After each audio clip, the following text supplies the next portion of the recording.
Good evening, chat. Hello. Hi, Baba. I know he's like, fat man, put me down. I want to go snuggle 2.0. He's like, he wants to go sleep. He's had a big day of sleeping and eating, but he's such a good boy. Mwah. Anyways, chat. Hello. How are you guys tonight? Hope you're doing. Welcome to the Thursday night show. And yes, Clyde is still alive. It's not a toy Clyde. It's a real live dog. I promise. I promise. Dog didn't get in a rat poison or nothing. Oh, we take care of our animals here. Take care of our animals here. He's a taco boy. Are you okay, Papa? Huh? Clyde. Hey. Hi. Over here. And he's like, I'm not looking at you. You don't get to stare at me.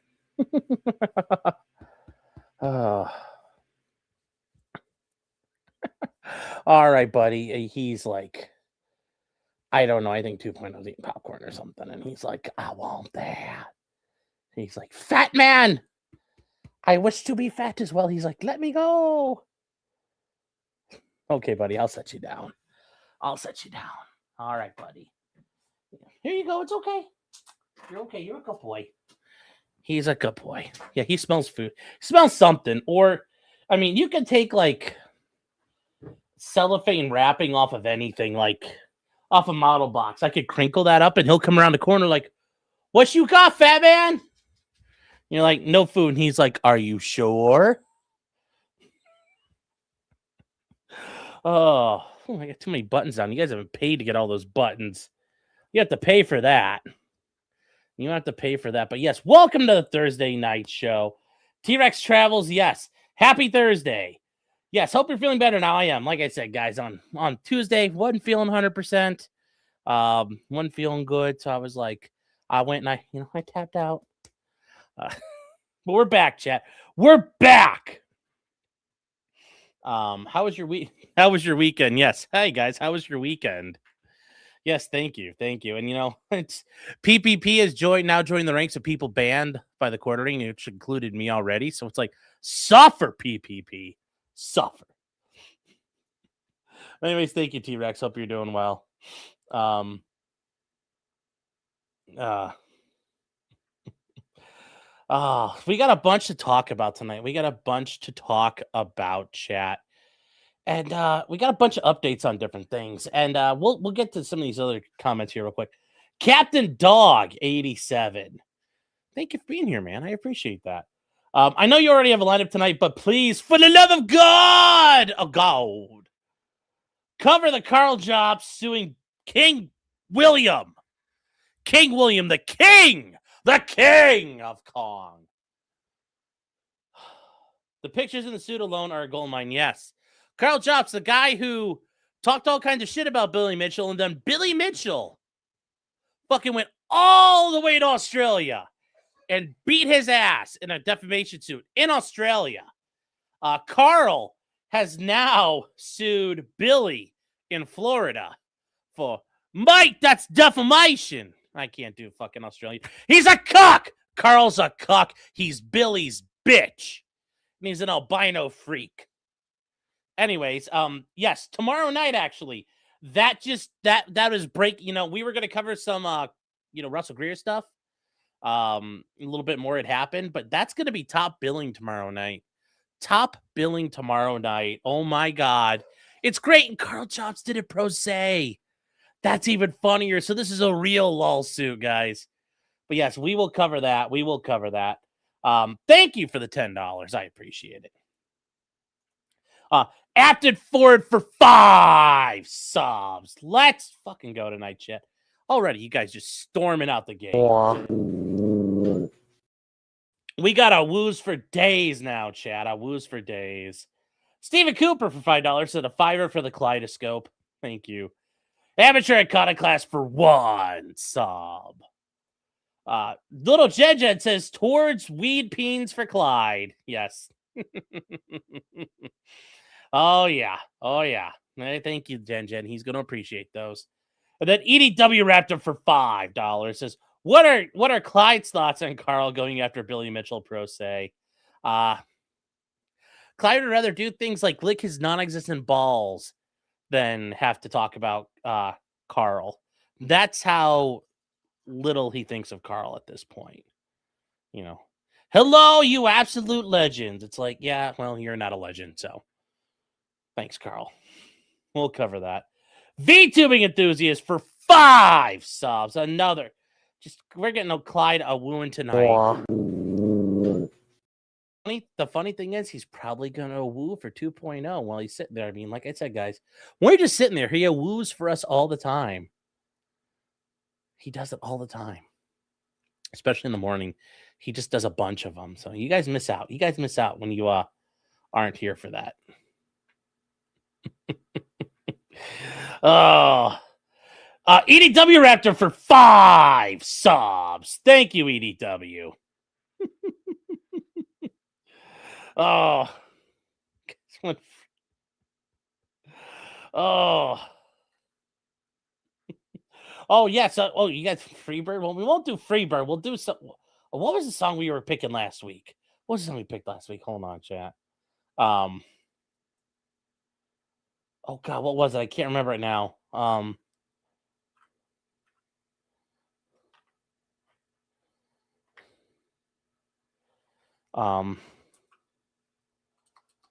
God, what was it?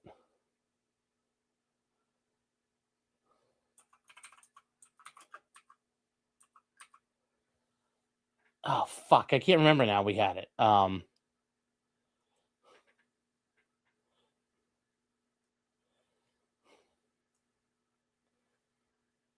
it, I can't remember now. Can't remember now. Hold Me Now, the Neutron Dance. Yes. Closer Defined by the Indigo Girls. There we go, chat. That's what we'll have. That's right. That's exactly what we're doing. That is correct. That is correct. You read my mind. You read my mind. Read my mind. I'm trying to tell you something. That's right, Garrett. Let's go, chat. Maybe give me insight between black and white. And the best thing you ever done for me used to help me take my life less seriously. It's only life after all. Yeah. Well, darkness has a hunger that's insatiable. What do they do? Just bump donuts? And lightness has a call that's hard to hear. Come on, Red's is like, okay, is this not going to work? Oh, wait, you guys didn't want this? Oh, wait, you guys don't want that one? Oh, all right. Well, I guess not, Chad. I guess not. So, oh, this would actually be a good contender for Freebird.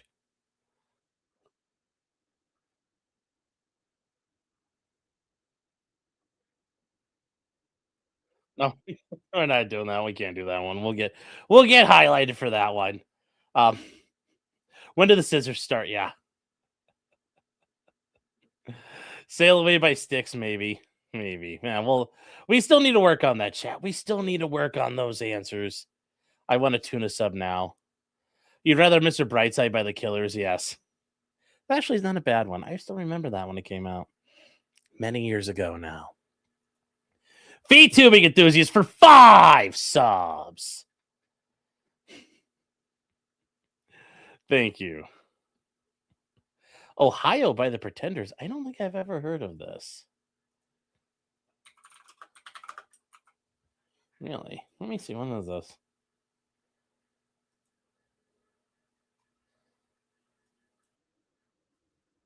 Oh, that's the Rush Limbaugh thing. Yes. I didn't realize that was Ohio. Okay. I didn't realize that was the name of it. All the things she said by those lesbians. Yeah. So. EDW Raptor for 5 subs. Yeah, I do listen to Rush, but I never know that was the actual name of it. I always just listen to it. Justin says Ohio is for gay lovers by Hawthorne Heights. That would be funny. Well, although it's more like Minnesota now is for gay lovers. So,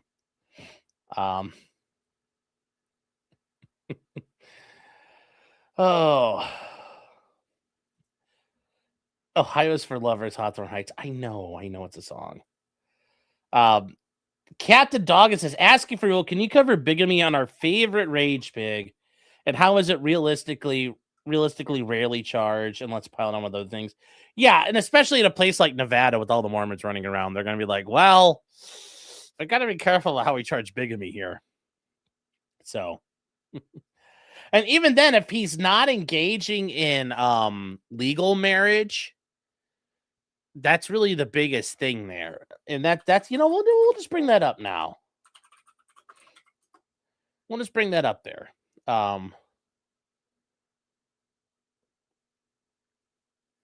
Because technically, hold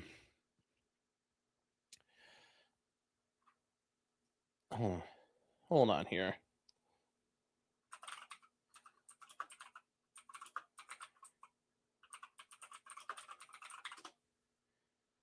So,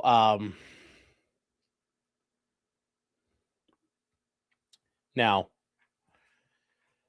ultimately for bigamy, like, I mean, because this is how these guys get around it. Like some of these Mormons get around. You get like spiritually married. It's not recognized as legally binding. That's kind of one of the big threshold issues here. Goodbye horses. Yeah. I know the Mormons haven't promised polygamy in 130 years. I know. But when you read about like what bigamy is in Nevada, bigamy is actually kind of like, can be a lot of things. It can also just be when you're living with somebody and you're not married and that person's married. Like there could be there's a bunch of problems. Like the bigamy statute's got a lot of issues. Now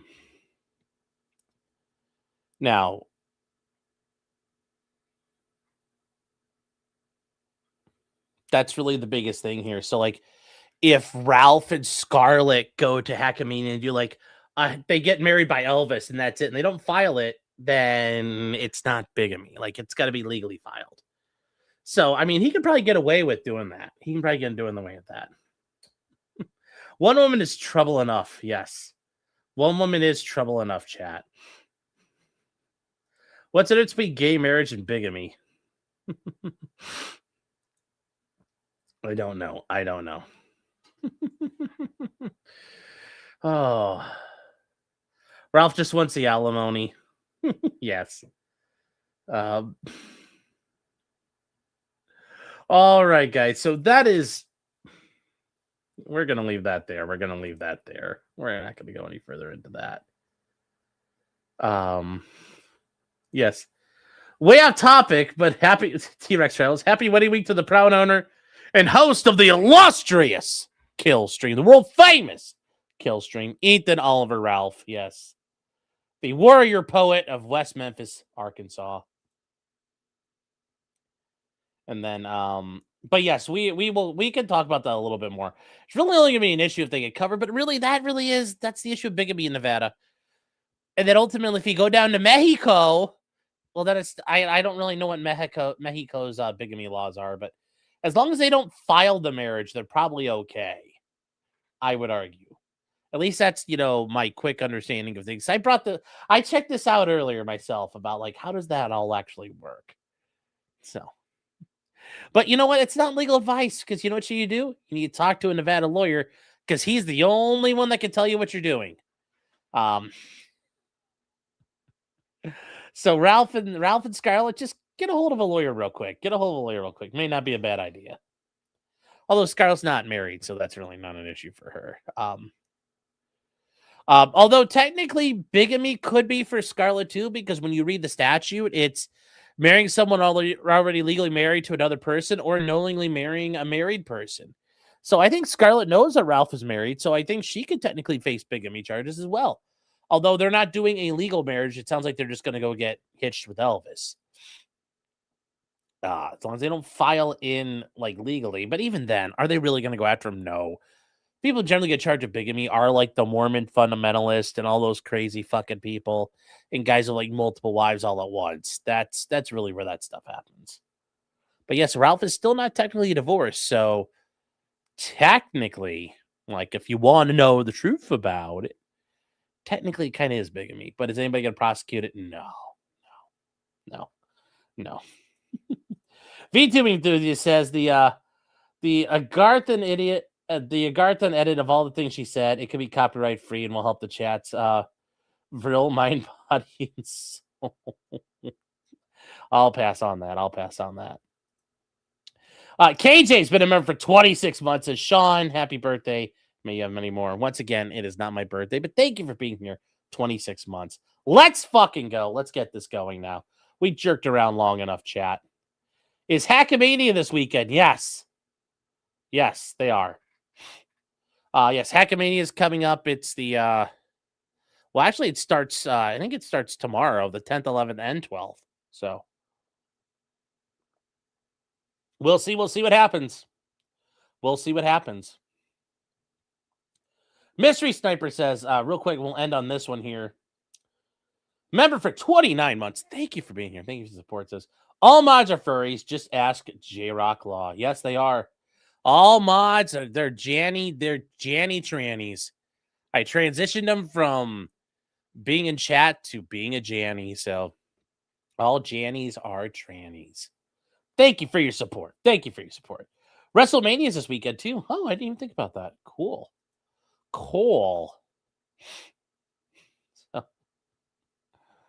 Oh, those guys mostly moved to Idaho and southwestern Montana. Okay.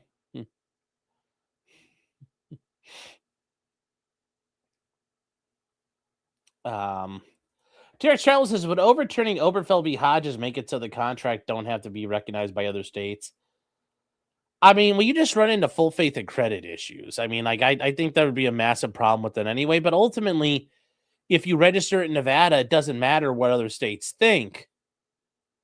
It's, did you commit the act in our state? If you're married somewhere else, you're a bigamist, and you move into another state, I think that's a little different. It's, where did you do it? I think is the state that really has the jurisdiction. So, all right, guys. So let's get started. With things here.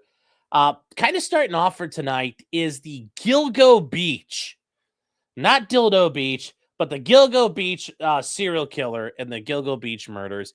If you guys don't know about this, Gilgo Beach is out on Long Island. And, he's kind of known as the Long Island Killer. This guy named Rex Heuermann. I don't, God. Anyway, there were a series of murders out on Long Island from like 1993 to 2010. And the police were searching all along there for various women who are, kind of like, guess you'd call them hoes. But a lot of them were out there, women, they were prostitutes. They were hoes. And about 11 of them, they believe, were killed and murdered. There might be even more. We don't really know. Oh, Rex Heuermann. There we go. Heuermann. Yeah, there we go. The man was just cleansing the island of hoes. So what did he do? Well, he was dumping them along, these hoes were being found buried in like all the shrubs and the marshes and whatnot and trees, all along a highway out in Long Island. You guys don't realize this. Long Island is it's not all just like Nassau County and very well built up. It's got the Hamptons. It's, it's also got very wild areas. Yeah, allegedly there's one in South Carolina he's being investigated for too. Yeah. It is a little interesting for that. You guys don't know what we're talking about here. We are talking about Long Island, and guess what? It's long. It's long, chat. Because on the map. And when you guys think of Long Island, you get into Brooklyn, then you get into Queens, and then quickly you get out into all of these different towns that are part of, you keep pushing. And then after a while, you get out into like there's nature preserves. And you go a little further out. There are, it's kind of swampy and shitty. And, this is just, it's not the best. It's not the best at times. But anyways, he was dumping these whores out in the Let's see a baby's arm holding an apple. I guess. Oof. I think it's like a death's hand, like, come here, reaching out, lingering for you to come hither. I think it's an Alcestis. Death, only the bold, even the boldest seek to flee when death offers his hand. So anyways, as they did more investigations, and this is true, Rex Heuermann, they found stuff on his computer. He had a legitimate, like, how to do better next time. Like, he took notes. He took notes on his own criminal conspiracy. And Heuermann he's an architectural consultant. Like, the guy actually was, like, living a good life. Like, he is, he had been in the area forever. And yeah, he,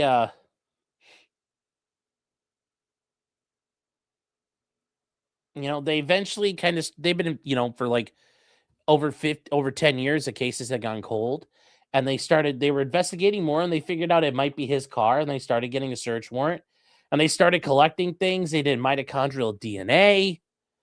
And then, in 2023, they charged him with a couple of counts of first-degree murder, and he was, I didn't, how are they going to figure this one out? What's going to happen to this guy? His house was a rundown piece of shit in a nice area. Okay. How did he get caught? Well, because a witness had described like a green car, and, they realized it was probably his. And they started doing a little more digging around. They subpoenaed cell phone records. They did all kinds of things. They got some searches. He had been searching the victims he had killed, but he had been in phone contact with 3 of the 4 victims, which that already sets off flags, because guess what? They're whores. And they find out what happens. They took DNA from one of his, he threw out pizza. They threw out a box of pizza, and they took the crust off of it, and they did mitochondrial DNA, linked it to him, and they charged him with all of it. And they've been going and going and going and going and going. And this week, he finally pled out. I don't think it was done live, which is a shame, but he did end up pleading. And, here he is. If you guys have never seen him before, well, that's actually this, Long Island still.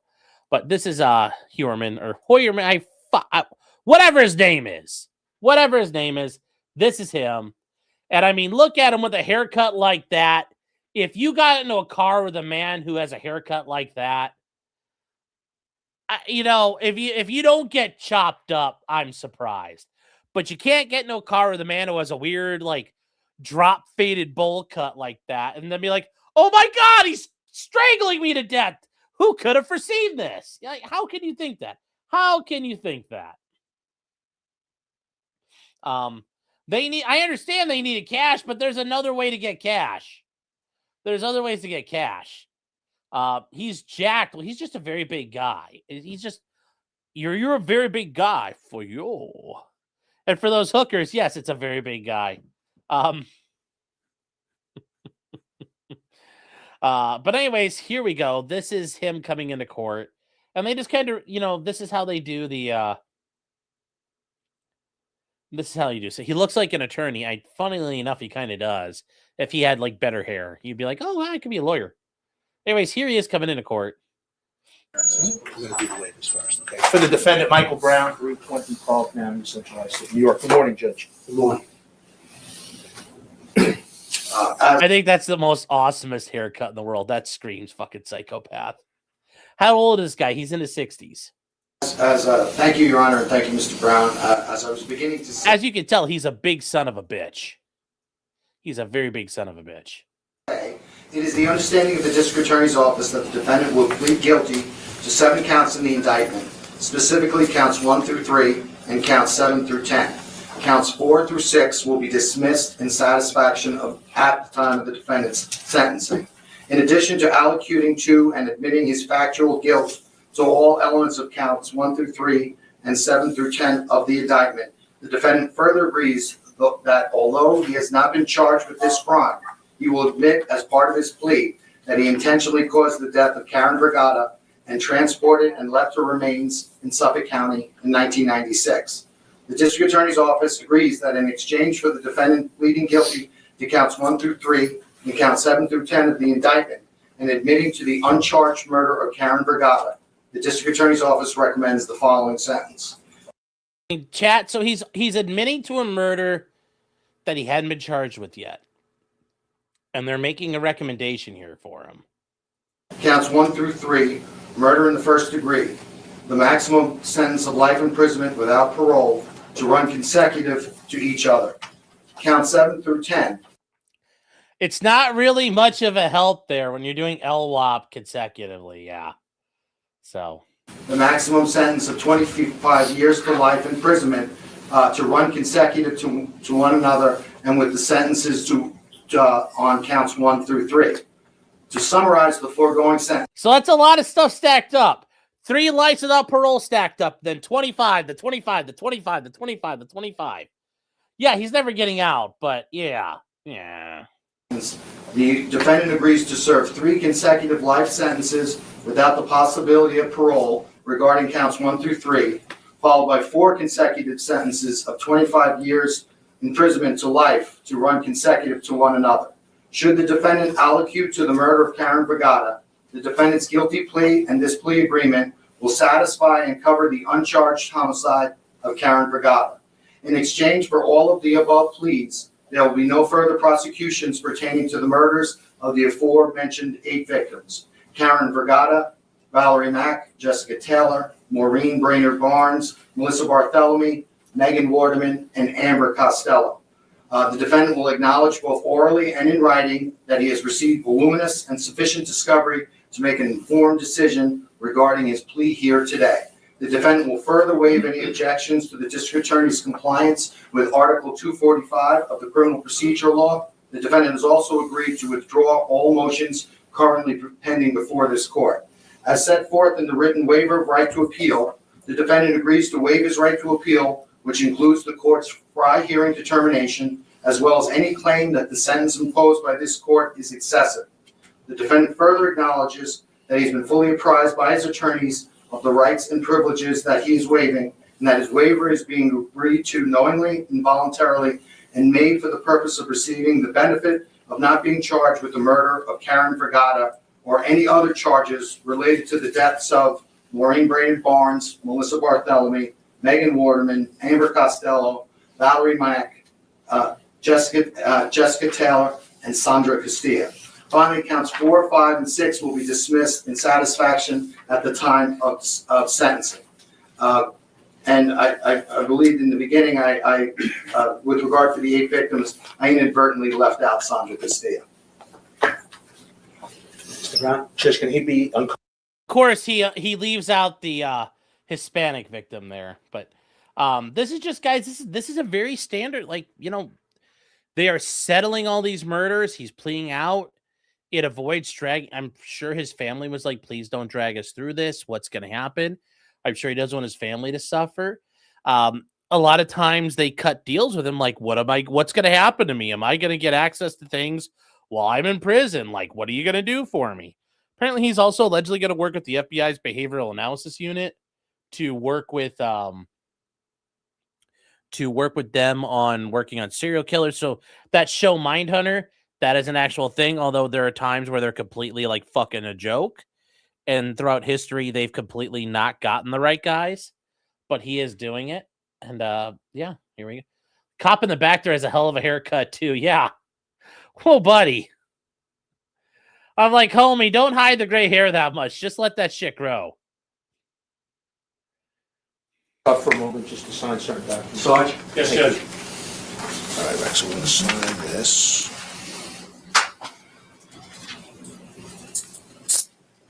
So anyways, he's going to sign. You know, we're not going to, I don't really care about him signing it. Anyway.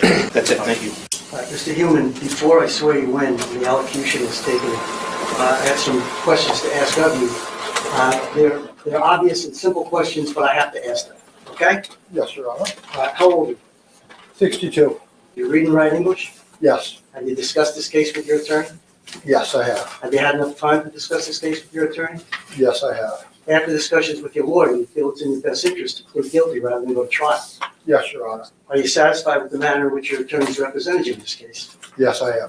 I must say that the attorneys on both sides of this case have been excellent, unbelievable lawyers. Do you understand that by pleading The judge is now doing that to pad the record. The judge is padding the record. If you guys have been on Twitter before, you've seen the attorneys on there where they're like, when the judge says, just so you know, your client, Mr. Defendant, you have had an excellent attorney. Usually when that happens, you're like, oh, fuck, here it comes. We're dead. This is a little different. This is a little different here. So anyways, here we go. guilty to a charge, that is the same as if you had gone to trial and been found guilty of that charge? Yes, Your Honor. Do you understand that by pleading guilty, you're waiving a number of very important rights? Yes, Your Honor. All right, now these rights include your right to a trial by jury or by the court, your right to have the prosecution produce evidence and witnesses to prove your guilt beyond a reasonable doubt, your right to cross-examine those witnesses, and your right to testify on your own behalf or to remain silent, your right to call witnesses or submit evidence on your behalf. Do you understand those rights as I've just explained? Yes. Do you understand that by pleading guilty, you're giving up those rights? Yes, I do. All right, now, a defendant ordinarily retains the right to appeal even after pleading guilty. In this case, however, as a condition of the plea agreement, you are asked to waive your right to appeal. An appeal is a proceeding before another court, and if a defendant cannot afford the cost of an appeal or of a lawyer, the state will bear those costs. On an appeal, the defendant may, normally through his or her lawyer, argue that an error took place in this court, which required a modification or a reversal of the conviction. A reversal would require either new proceedings in this court or a dismissal. By waiving your right to appeal, you do not give up your right to take an appeal. But if you take an appeal, you are by this plea, and now separately by this waiver of the right to appeal, giving up the right to have the appellate court consider most claims of error, including, for example, rulings on evidence, discovery, suppression, and any pretrial motions, and whether this sentence is harsh or excessive and should be modified. You understand that? Yes, I Have do. your attorneys explained this to you? Yes, he And has. Mr. Brown, I ask you at this point, are you, with respect to the motion pending, We're going to withdraw that motion. application granted, Thank you.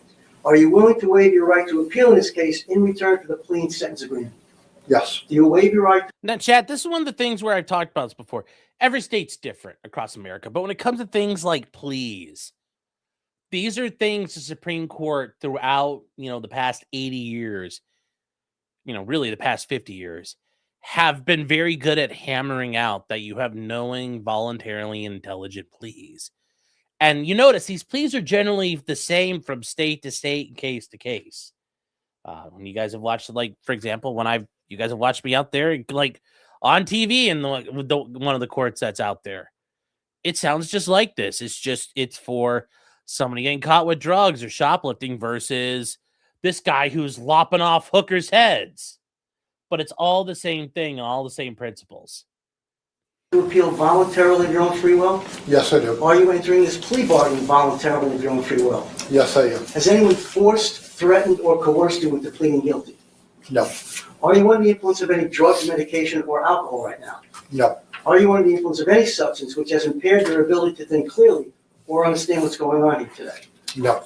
You understand that by pleading guilty, you're waiving any defense you may have for this case? Yes, I do. Now, do you understand, again, an obvious question, but I have to ask it. Do you understand that as a result of this plea and sentence, you will be convicted of a felony and that such conviction will result in an enhanced sentence if you are convicted of a felony in the future? Do you understand that? Yes, I do. All right. Mr. Brown, again, another silly question, but have you received a sufficient amount of discovery in this matter? We certainly have to. And people, have you provided that? Yes, Your Honor. All right. Now, my promise is to sentence you in a manner that's conditional. At the time of your sentencing, I will be provided with a pre-sentence report and perhaps additional information about you and your alleged involvement in this matter. If after reviewing all the relevant information, I learn something which tells me that I cannot with conscience keep my promise, I shall permit you to withdraw your plea of guilty, reinstate your plea of not guilty, and the case will proceed to trial. You understand that? Yes, I do. Additionally, my promise is also conditional on the following things. You must cooperate with the probation department. You must not be arrested for any offense in this or any other jurisdiction. Finally, you must appear on the date I set for sentencing or any adjourned date. If you fail to abide by any of these conditions, I will not be bound by my sentencing promise to you, and you will not be permitted to withdraw your guilty plea. Further, I'll be at liberty to sentence you to any appropriate sentence, including the maximum sentence allowed by law. Do you understand that? Yes, I do. Now, other than the promise that was placed on the record by the people, Has anyone, myself, your lawyer, the prosecutor, or anyone else made any promises to you in return for your plea of guilty? The only thing I want to interject, Judge, Mr. Tierney has indicated in exchange for the pleas that we're going to enter into this morning, there'll be no further prosecutions on the 8 victims that he's referenced. He is also, my client is also obligated to completely, truthfully, and fairly cooperate with the Federal Bureau of Investigation's Behavioral Analysis Unit as part of what we've just discussed, Any other promises made to you? other than what I've just said. No. Are you pleading guilty voluntarily and of your own free will? Yes. All right, we're going to swear in the defendant now. Remove. That's the thing, chat. We didn't get to see anything on like what happened from there, so which kind of sucked. We didn't get like the rest of that was not available for me to find online, which is kind of a bummer because I really would have loved to have seen. The guy looks like he pets rabbits too hard. Yeah, well, yeah, he admitted to strangling all of them and cutting them up. So yeah, he's going away, chat. Like there's no questioning that he is going away forever. So don't get it twisted. Don't get it twisted. I can tell you that much right now. So he looks like an old Sergeant Harper. Yeah, that's Sergeant Major Harper to you, Patrick Harper. We got lucky even getting all that out of him. Yeah. So yep, he's going away. He's gonna be set for another date in the future. We don't know what date that's gonna be yet, but just keep it in mind. Keep it in mind. He pets rabbits too hard. He pet those hookers too hard. They were doing some heavy petting, and they're like, "You're choking me." He's like, "I know." Yes, the heavy petting zoo. Yes. June 17th. Yes. Is burying hookers called Bigamy? Oh no. That's good. That's good. Stacy says, what made him nuts? I don't know. Some people are just crazy. It's hard to tell. We just don't know. This will be future Russell Greer. It could be. It could be. I thought this was America. I thought I could murder. Nick Ricada said I could murder hookers. Oh. So that is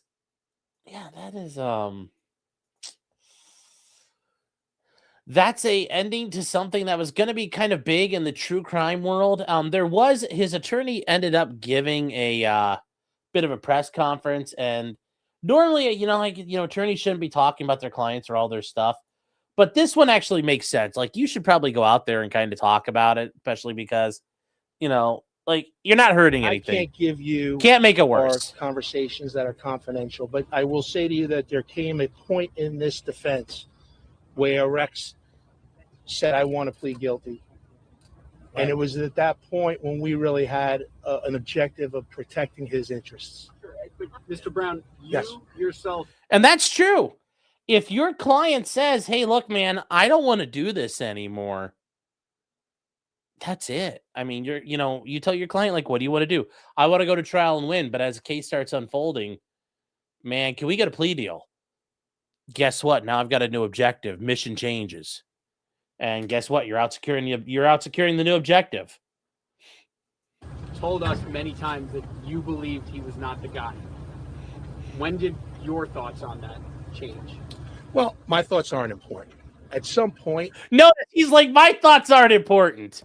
And that's because as an attorney at the beginning, yes, he's innocent. I'm sure this attorney from the beginning was like, oh my God, he fucking did it.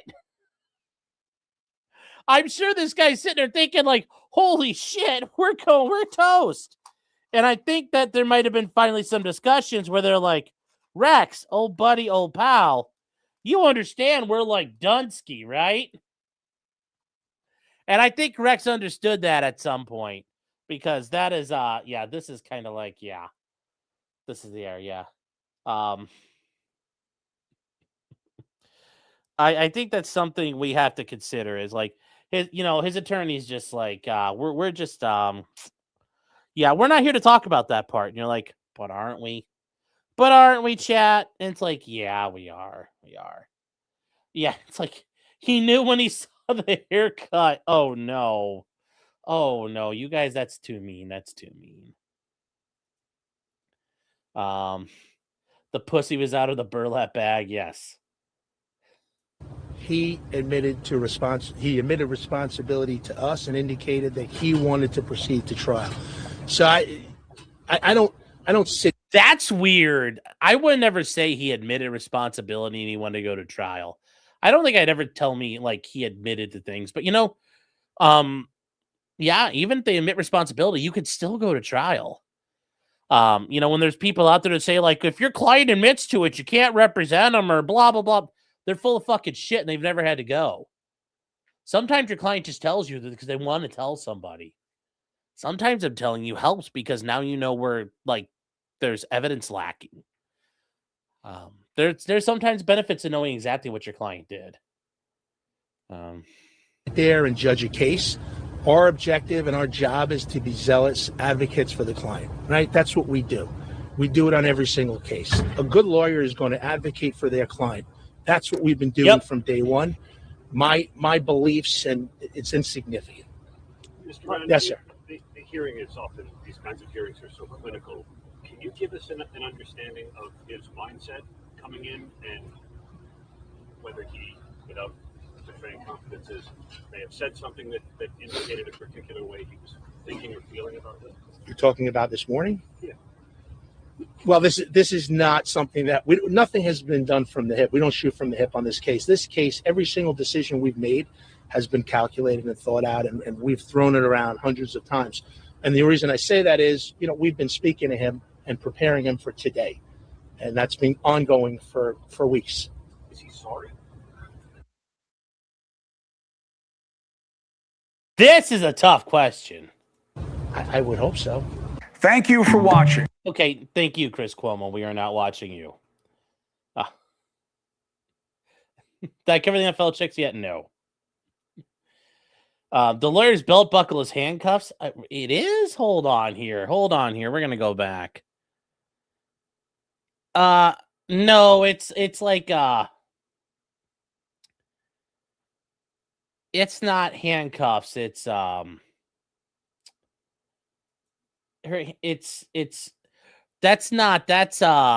God, I don't know. I don't wear women's fashion, but that's not handcuffs. It's shit, what is it?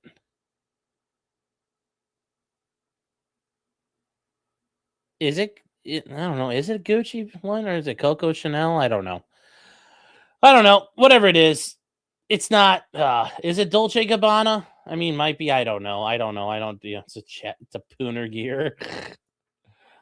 So I don't know women's fashion either. Oh, Bob's saying it's Dolce Gabbana. Okay, well yeah. It's just ugly. My wife says, yeah, well, there you go. Anyway, regardless, this is what you do. Your job is to protect your client's interest at all reasonable cost and ways to do it. And if your client wants to do X, guess what? You fucking make X happen if you can. If you can't, then you come up with a new strategy. So they did everything they could. They put their client in the best position possible, which in this case, there wasn't a whole lot to do considering their client, he's like, yes, I did it. And I'm betting even if he never admitted to it, it was pretty obvious he he murdered all these hookers and buried them all. I guarantee you the evidence in this case, the stuff we learned about where he had like his instruction manual and then he had his like after action reports written down. Why is my camera keep turning off? Yeah, so there you go.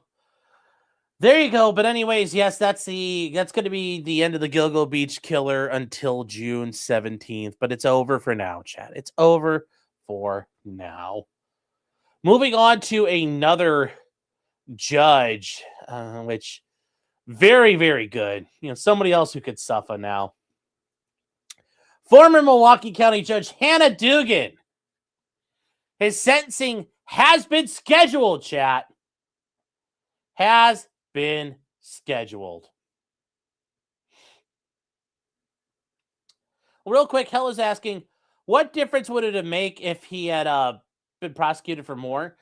I'm sure part of his cooperation with the FBI behavioral unit, he's getting perks while he's in prison. He's going to get some accommodations he probably wouldn't be done in getting. He'll probably get some better food. He might get like some better things here and there. He's probably negotiated his way into getting some better stuff. So that's why I presume that. That's why I presume that. If I had to guess. But anyways, Hannah Dugan, the Milwaukee County judge who helped sneak out that illegal and avoid ICE detection after she had been convicted, well, she had tried to file for a new trial recently. That got denied. And now her sentencing has been set. The sentencing date has been set. She is going to be sentenced on 10 a.m. on Wednesday, June 3rd. Uh-oh. So, just, suffer, Judge Dugan, suffer. And remember, the guy she used to help was later arrested. He pled guilty to illegally entering the U.S. and in November was deported. He got deportes. He got El Deporto. Yes, he got deported. You're like, woo! He got sent back. He got a flare-on. He got sent back somewhere. We don't know if he went to Mexico or he went somewhere else, but he ain't here. Like it says, you don't have to go home, but you can't stay here. Can't stay here, chat. Can't stay here. So, goodbye. Goodbye. Goodbye, asshole judge. Suffer, asshole judge. We don't need you. We don't need you. We don't need you. We don't need you. Now, and another update of a judge we were talking about, Judge Nathan Milliron. Remember, he's the judge out in Texas who screamed and yelled at his IT guy for fixing a problem with Zoom because Judge being a boomer, and he threatened his IT guy and threatened to speak to his manager. And remember, he then, a local attorney sent the judge an email saying, wow, Judge, you're being a complete faggot. And what did Judge Milliron do? He sent out a summons to that judge and says, I'm holding you in contempt. You have to show up in my court. So that attorney, it was set for today. And very interestingly enough, the judge who's been on camera all the time, it was very weird. Jawan, anyways, this is a reporter out in Texas. She points out that I'm currently inside the courtroom. He's not letting anybody inside. He's letting cameras in. Oh, he's scared. He's scared. When she checked last night, the attorney that had said, Judge, you're being a faggot, was not on his docket. The judge started his docket about 5 minutes ago and never talked about Stafford. And she said that the judge was very respectful in the courtroom at times, but very shaky because everybody was staring at him. And then, yes, the Houston County Criminal Lawyers Association. It's one of the largest local criminal defense bars in the country. It's a big one. They showed up. They showed up, as they said before they were going to. They showed up and were in the courtroom just sitting there. And I'm sure that he got cucked, chat, just like Jeremy. Just like Jeremy for the quartering. He got cucked by the lawyer bulls, the law bulls, the criminal defense bulls. They made him sit in his chair in the back of the room and just sit there in front of everybody, up on his cuck pedestal.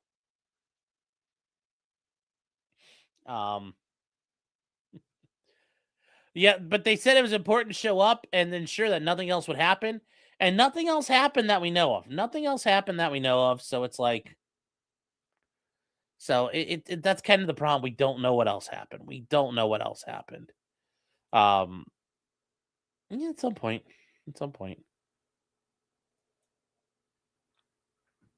That's too good for him. Oh, I'm sure he's still going to face legal repercussions. Moments of Strange said the attorney did respond ahead of time saying he wasn't going to come and the judge has no authority to make him. See, that's actually where I would be wrong. I would have shown up and I'd have been like, what are you going to fucking do about it? I'm here. I'm here. That would have been the fun thing to do. That would have been the fun thing to do, especially that guy's retired. Show up and like fuck with him. I'm here. You told me to show up. I didn't mean that. I'm responding to an order of this court, Your Honor. And like I would make him like beg for me to like go home. No, I'm here right now. I thought we were gonna do something about this. You said I did ex parte communications. No, Your Honor, we need to be on the record. We need to address this. What is this about? Sir, you need to go home. Please go home. That would have been the funny way to handle this. That would have been the funny way to handle this. But I also get it. I also get it. I also get that attorney saying, fuck, like, hey, hello, this is local Houston news. What do you have to say, sir? And he'd be like, tell that faggot he could suck my dick. I'm not coming to court. And you could quote me on the suck my dick part. That is also an acceptable way to handle this. But I think going in there and pointing out that judge is a scurrilous faggot, calling him out and cucking him like that in front of the world, that would have been the way to do it. Just come in, just shirt and tie, sit there, just quietly. Your Honor, I'm here I'm here as summoned. And just let it happen from there. Just let it happen from there. Let it happen from there. Defying compliance, well, he's going to be like, well, no. I'm like, Your Honor, you sent it to me. What was that? Oh, I was just fooling about. Do you threaten it so this wasn't serious or wasn't real? I get him to admit that, and then I'd fucking file a bar complaint against him. That would be the funny way to have that. That would be the funny way to have that. Yes, Brandon, this is the guy who was a dick to the IT judge. Or the IT guy. This is also the one he threatens to put a warrant out on everybody. Like, I definitely think that would have been hilarious to show up and just say, like, what are you going to fucking do about it? Bish, I'm here, Judge Bish. Bish, I'm here.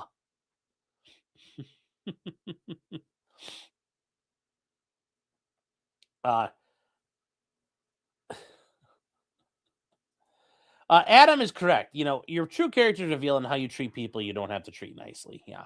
You have no expectation to. And that's very, very true. That's very true. It tells you everything about him. Is he the one where the cops go out and get the juror? Well, that's not uncommon. Cops, judges will send out the police to go get jurors at times. The way he handled it was really bad. And we talked about there are ways to do it. The way he did it was not the way to do it. But another judge had to sit in the corner. So there you go. Yep, it was all done off camera. Goes off record, issue warrants. Yep. Like I said, I think that guy should have showed up and been like, well, here I am, motherfucker. Here I am, bish. What are you going to do about it? Walk in there and be like, for the record, it smells like pussy in here. And walk out and see if he's got the balls to do anything to you. Oh. Yes, cocks everywhere. Yes. I mean, at that point, you can kind of do whatever you want to, to an extent. Fuck with him, and he can't do anything to you. So, I just thought it was hilarious that this judge, fucking running his mouth, and then he backed the fuck down. He should still be sanctioned. He should not be on the bench. But we'll see what that leads to. Chat. We'll see what that leads to. I don't think it's going to lead to anything right now, but they will go after him. So he says, I'm talking the talk when I walk the walk. And this, if I was truly innocent of it, and for some reason a judge somewhere saw me critiquing them and they threatened to put me in contempt, yeah, I'll go. I'm here. What are we doing, Judge? Now, if are you saying if I did something wrong, or if I did something where I'm just covering a case and the judge holds me in contempt? Yeah, I'll show up. Hi, Your Honor, I'm here. You said you were going to do something about it. Well, I'm here. So, let's do it to it. I'm here, Judge. I'm responding as ordered. Oh, it's just an email. Yeah, force them. Because at that point, they're fucked. Now, if I fuck up, no, I'm going to be like, okay, yeah, I'm sorry. But no, this wasn't, that would be a case of that. Like, you're completely in the right. Go there and fucking be a dick. Anything for views, goddamn right, chat. Goddamn right. I'd be coming in there with a fucking GoPro on my head. Like, it's, here's the cuck cam. Look who's on the cuck cam. It's the judge. They says if I did something wrong, yeah, I would say I'm sorry. But in this situation, no, I'd apologize for nothing. I pull a Conor McGregor. I'd like to apologize for absolutely fucking nothing. So I hope it happens. Attorney Martin, could you please repeat your comments regarding fertilizer checks for the record? Which ones? It's a useful tool that can help you later. Remember, chat, heating oil, sensitize your fertilizer with heating oil. It's always a winner. Always a winner. We got the Ryder trucks out, yes. All right, chat. Moving on from there. This is something that Matt Walsh and literally everybody lost their fucking mind over. And it is the, if you guys remember, Iryna Zarutska, she was a Ukrainian refugee who fled from Ukraine and only, got hit by the Kinzhal missile of fate. If you guys don't remember her, she was riding on the subway or the light rail in Charlotte, North Carolina, and behind her was just a guy, another guy getting ready to cure cancer, to Carlos Brown. He comes up to her, stands up to her, stabs her, and then walks away from her as she dies. It is a shame. It's a shame she died, and he, there was no reason for the killing. Completely needless. But he was since arrested, and now, sadly, chat, he was on his way home. You could see him a long, hard day of cancer research. He actually was 1 day away from curing cancer, and now it's gone forever. Gone forever, chat. Gone forever. But yeah, it's an awful video. It's a hate crime. There's a reason why he picked on her versus anybody else. Gee, I wonder why. So, yes, the Black Dread of Kiev. Okay, in this house we spell it Kiev, Bob. We don't do Kiev. We don't do Queeve.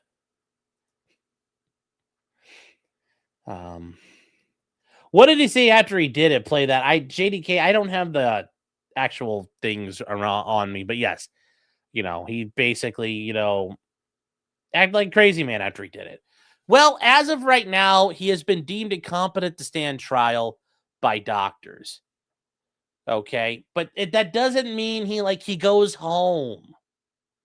And yes, I get the idea that people who are mentally unstable and infirm they're like, oh, wait, just take him out back and just pop. It's like, okay, okay, Judge Roy Bean, I get it.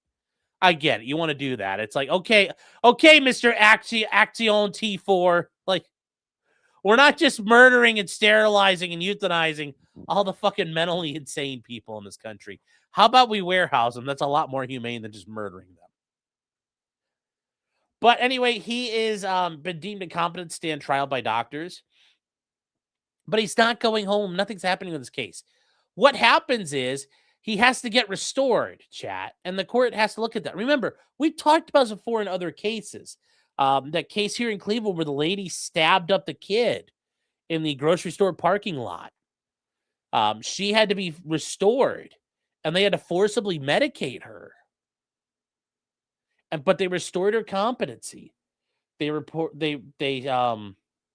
her competency. Anyways, that's to Carlos. He's like, but I'm never curing. We almost cured cancer. It's like, well, thank you, buddy. But anyway, he in December, he got declared that he was incapable to proceed to trial. And yeah, there's just been motions filed. And, they can't. And here's the thing. Now that they filed these motions and the doctors are saying it's happened, the court has to take a look at it and decide. And then once again, when you're incompetent, meaning you're not able to assist your defense attorneys in preparing and defending yourself and assist in preparing the defense, you have to be restored to competency. And restoration is the big thing there. Now, he may not have been, ever balanced or medicated in any way really prior, but if they can restore him to competency, they could try him. And at that point, he could then argue things like not guilty by reason of insanity. That's a separate issue. So for right now, yes, he's going to be at a state mental hospital, which is going to be, I talked about before, guys, it's hell on earth. I've had clients who have been to state mental hospitals before, and they weren't faking it. They were suffering mental health problems. And they tell me it's hell on earth. Talk to anybody who's been to a state mental hospital or a mental, basically an insane asylum. They are horrible. They're worse than prison. They're extremely dangerous and they break you just from being in there with the other people. It is an awful, awful existence. So this guy's not winning. It's not like he's sitting there playing fucking Madden all the time. It's not like he's going home. You're going to walk down the street and he'll be like, "What up, blood?" He's like, "Sup?" Like deuces. No. Yeah, Fairphone says, I wouldn't recommend it. I wouldn't recommend it for anybody. Yes, right now he's in Fed custody, and the feds are part of that is he's going to be set and medicated and examined. And they're going to restore him. So he's not going anywhere. He's not going home. He's not having a good day. So people are freaking Erica says, so is rehab. Oh no, these places are worse. If you've ever been in a mental hospital, that's one of the neat things I get to do. I actually get to go inside those. They're fucking awful. I wouldn't want to be in one. It's just not good. It's not good. You don't want to be there. You don't want to be there. So he's not getting the benefit of the doubt here. He's not looking good. This is not going to be perfect for him. Also, this is Iryna. It was came here so she didn't get drafted, which is a wise choice, and get, fed into the Russian drone machine. So, but yeah, he's been charged with a federal crime causing, death on a mass transportation system, and prosecutors at the federal level are seeking a death penalty. Now, what happens? His public defenders are seeking also to figure out whether there's going to be death penalty. So we'll see what happens. We'll see what happens, chat. But for now, it's not like he's going home. He's not winning. This is not a win for him. This is not a dub. This guy probably is insane. It's clear. But you know what? Maybe he's going to be able to be competent. And then he can get convicted and then spend the rest of his life in prison. Hopefully they could execute somebody like this. But, we'll find out. We'll find out. But this idea that this was a win or anything serious, all the people on Twitter are like, oh my God! It's what are we fucking crying about? They're going to make sure he's mentally with it. And now he's going to have to sit there and confront all the shit he did. Right now he's in La La Land. They're going to bring him back to reality and say, motherfucker, you did this. And for people who are mentally unstable, bringing them to competency is actually a rough thing, because now they're confronted and they have to address and come to grips with what they've done. And a lot of times that can fuck you up. So it's not good for him. It's not good for him. He's not going to have a good time. Test things on Fort Detrick with him. Well, that would be, it's Detrick, not Dietrich. It's Fort Detrick. You're thinking of where the Army, the military bioweapons labs are. It's Fort Detrick in Maryland. So just keep that in mind. Kia Path says, I think people were more mad about the 14 previous times even let out, and it takes this and the feds to get something done. Well, here's the problem, Kia Patrick, and I've said this before. Everybody wants the bad guys to go to jail, and they want people going to prison for 100 fucking years for shoplifting. And then the tax bill comes and they find out their taxes got raised. And then they go run around screaming about, oh my God, why are my taxes so high? Like, everybody wants to be tough on crime till you have to pay to be tough on crime. That's the real thing here. You know, everybody wants to be a gangster till it's time to do gangster shit. Like, everybody wants to be tough on crime to what you have to realize the cost of what that means. That's really the issue here. That's the real issue here. So you could do that. Like, are you really willing to pay for all that stuff? Are you willing to pay for a criminal justice system like that? I don't think you're prepared for it. And then, you know, you want it, but then like, well, I don't want that. It's like, well, then what the fuck do you want? What do you want? You know, if you think judges are the problem, then vote those judges out and get rid of them. So, you in 100 years of shoplifting, that's too much. Only 25. Oh, you guys are so generous. You guys are so generous. That's so much better. Like, yes, I don't want 100 years. I just want a couple years. Oh, that's so much better. That's so much better. Oh, you guys crack me up out there, chat. You guys crack me up there, chat.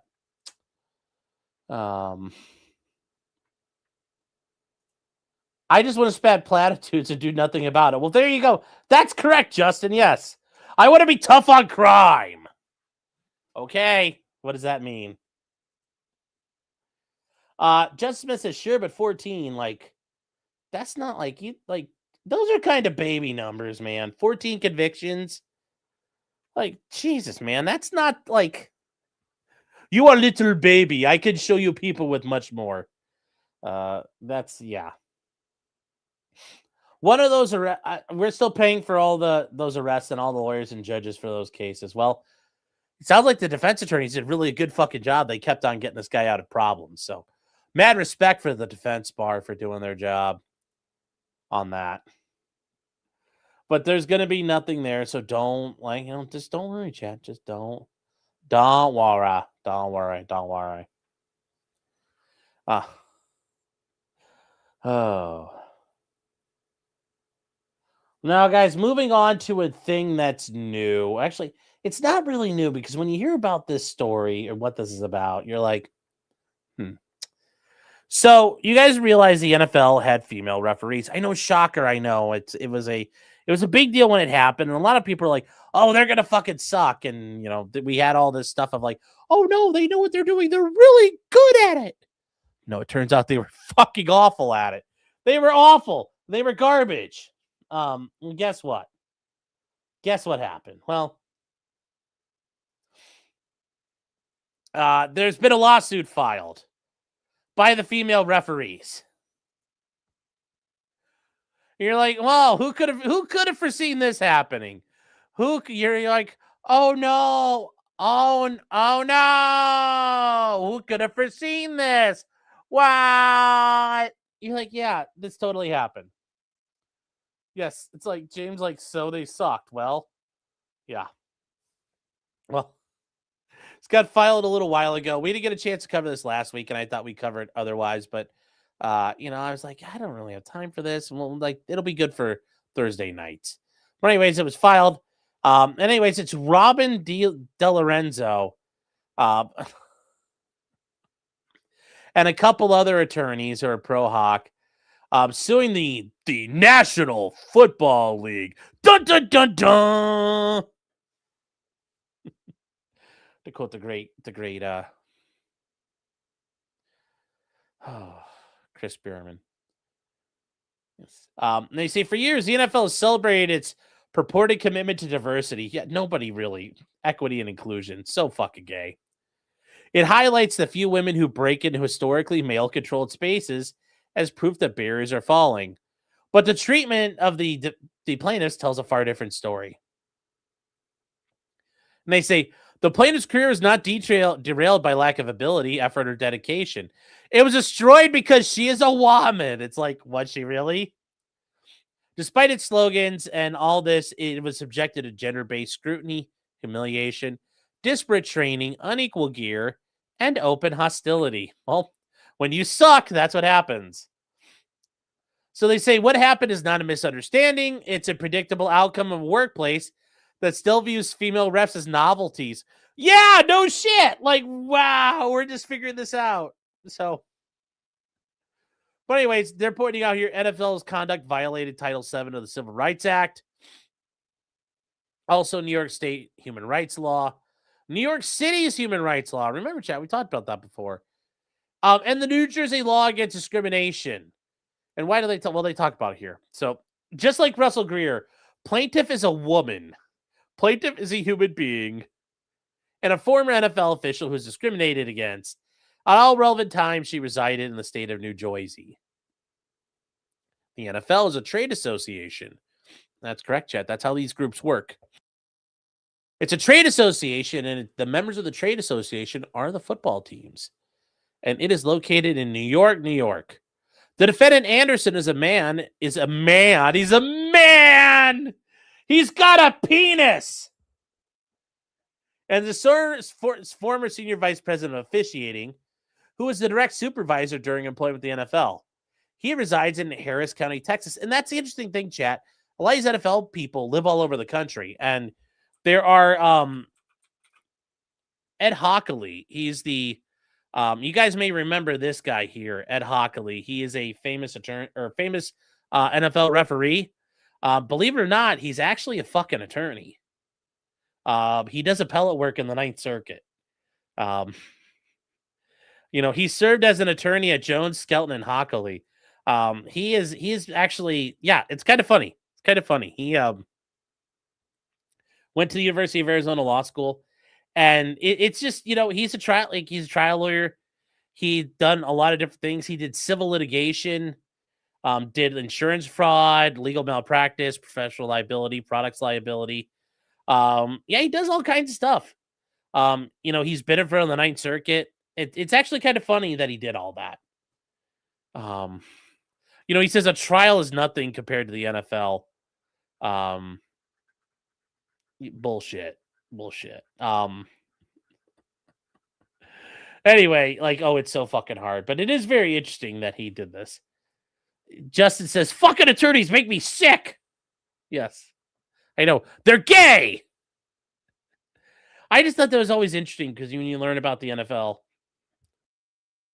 I learned that when I was in law school and I was like, no way. That's kind of cool. It's kind of cool. And I looked up some of the things he'd file. He's actually pretty fucking good. So not only is he an NFL referee, which those guys, they make good money. Don't get it twisted, chat. NFL referees, make a minimum of I think the minimum, they make quite a bit. They make 10 G's a game. But they can make even more. These guys are not hurting for money. They're not just volunteers or bums. I hope to one day make a ref game and make bad calls. Yeah. So, how do you get to do this as a job? Well, you start out by officiating at lower levels. You do high school games, and then eventually you can get up into some college stuff. And, who do you know? And do you do good? And does it work out timing? And yeah, there's ways to do, there's a way to do it. It's not easy. And you work on working your way up. It's really tough though. My parents used to work with a guy and I think his uncle was an NFL referee at one point, in the 90s. And he said it's tough. They're very strict. You get tested all the time. They, on Monday, they, FedEx out to you basically a test. You have to complete it and FedEx it back, and it's overnighted, and they grade it. And if you're not doing good on that, they don't let you ref and officiate. There's an entire whole thing about that. There's an entire thing on that.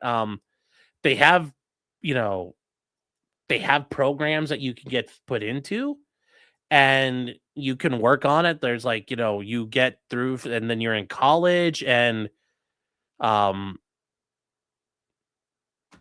You know, they scout too. They scout too. And you get to go to like their mini camps. You're at mini camps, you're at training camps, you're hired to go do those and be people there. And yeah, like you eventually get upgraded, and then you're at the top. It's actually hard to be an NFL referee. So it's not an easy thing. Do they train their seeing eye dogs though? God. But anyways, they also point out defendant Boston is a man who is the plaintiff's trainer exercising supervisory authority over and very close friends with Anderson. And he resides at Fort Bend County, Texas. I don't know where the hell that's at. And they say at all relevant times they were employees of the NFL, the National Football League.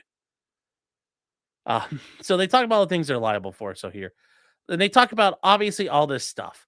So what did she do? Prior to being hired, she attended trainings and clinics at the NFL's New York City headquarters.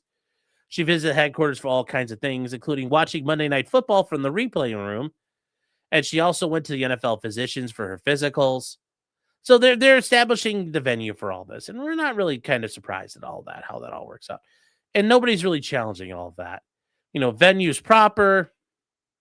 This is federal questions here because it's Title VII. That's a federal law. So guess what? You're in federal court and it's Manhattan. So you're in the Southern District of New York. There you go. Now, what's the background? So she was an NFL ref from April 2022 through 2025. Her career started at the high school level within the New Jersey, Scholastic Athletic Association. After officiating high school games throughout New Jersey, the first woman to ever work a high school state championship game. She did it for 11 years. Her collegiate career began. She worked junior college and D3 football for 2 years. She moved up through levels. She worked in the Pennsylvania State Athletic Conference. She did the Northeast Conference. She touched the MAC, my precious MAC, the Mid-America Conference. Interesting, chat. Interesting. During her Big Ten, and then here's the thing, eventually going to the Big Ten. During her Big Ten tenure, she was the first woman ever to work the game. That's right, chat. We don't have the Red River rivalry. We don't have the Iron Bowl. We don't have the Egg Bowl. We don't have the Civil War. We don't have any of those names. Ohio State, Michigan. It's just called the game. And she did 2021. God, wait, who won in 2021?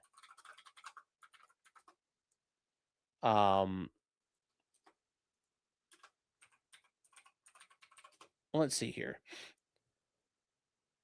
Let me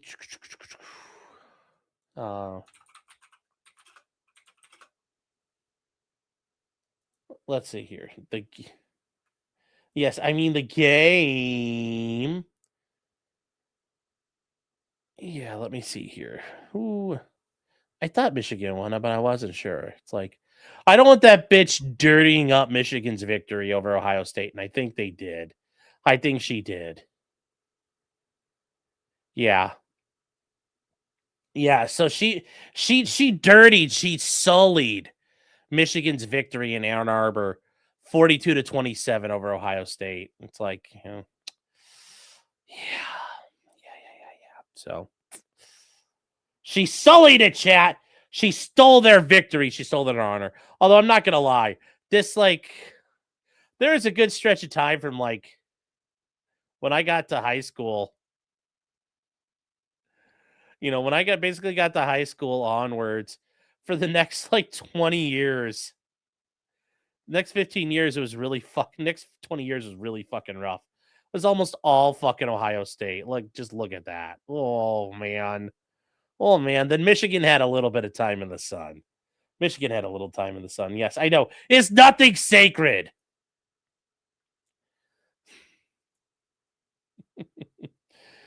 Oh, yep. Jim Tressel and Urban Meyer. Yep. And she did a New Year's Bowl game, the Fiesta Bowl. And just prior to joining the NFL, she'd been officiating for the Big Ten Conference for 2 years.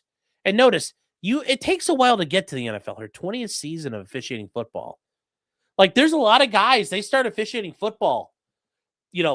Kids in high school, you start out like your 20s, like after college, you start working and doing it. She was hired by the NFL as an on-field official. At the time, she was only one of 3 women in history to do this. Yeah. Upon being hired, she was given access to a communication specialist to provide support for officials and conduits between them and their superiors, meaning they had to do this because these women were fucking psychopaths.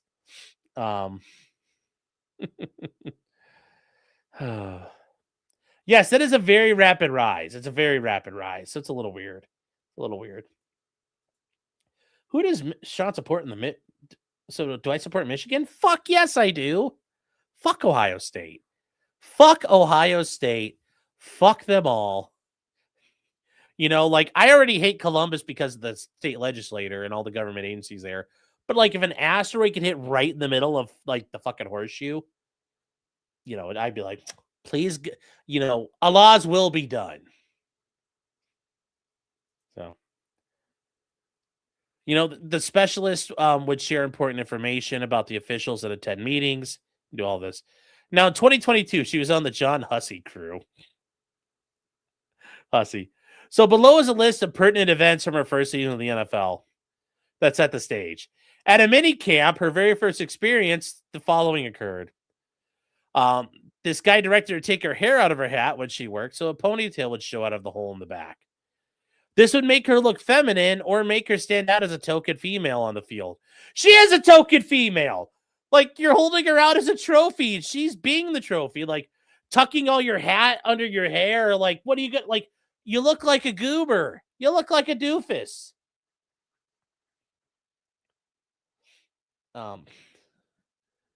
Plaintiff said she preferred to keep her hair under her hat when she worked. That's not where the saying "keep it under your hat" came from. That came from the English Civil War, by the way. That way you didn't let your matchlock match burn, get caught in the rain. You kept it all under your hat, smoldering. They say this first conversation, because when you had a matchlock with the little rope and it went into the gunpowder, you had to keep burning match, that smoldering rope that's been bucked in a lead solution, wrapped around your neck to keep it smoldering and going, because you're going to have to use it eventually. You had to keep it under your hat to keep it dry.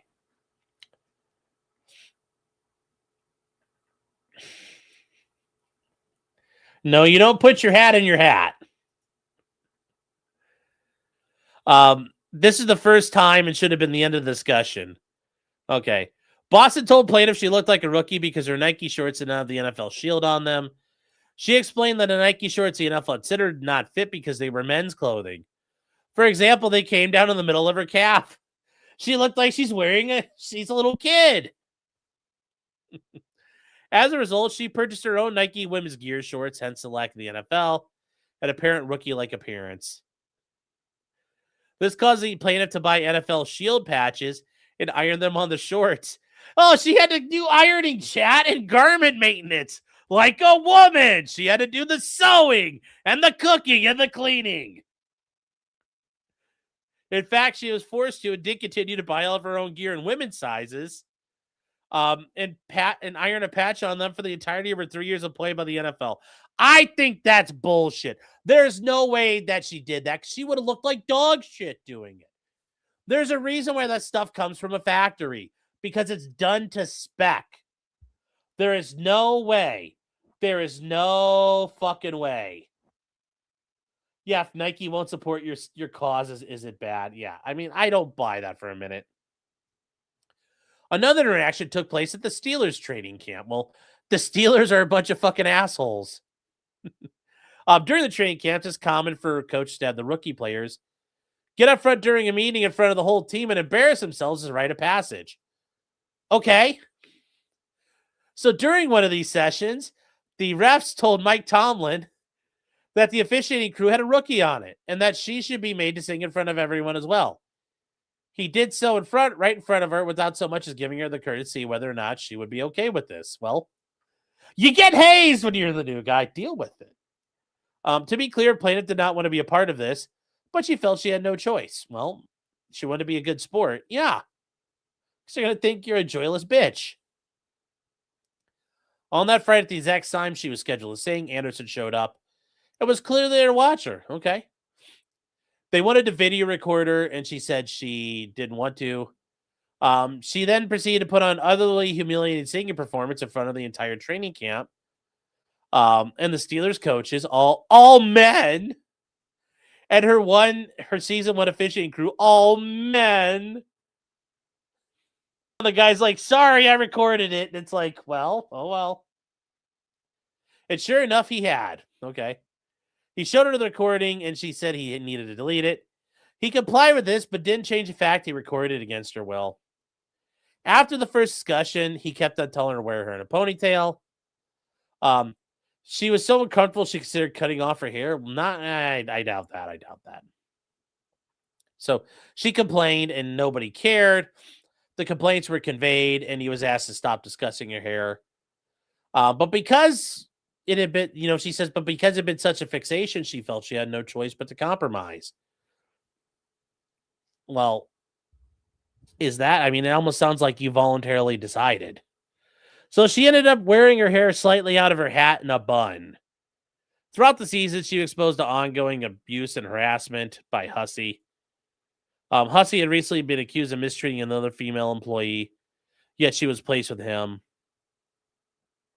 Not only should she have never been placed on this crew, the NFL should have fixed it, but they did not do it. Some of the conduct is, what did he do? During when all this started, she went to him for advice because she felt so much pressure. He responded with her and told her things like, who do you think you are? You listen to the boss, and are you crazy? Well, yeah, she's a woman. He regularly told her, shut your fucking mouth, RD. Shut the fuck up, Meg!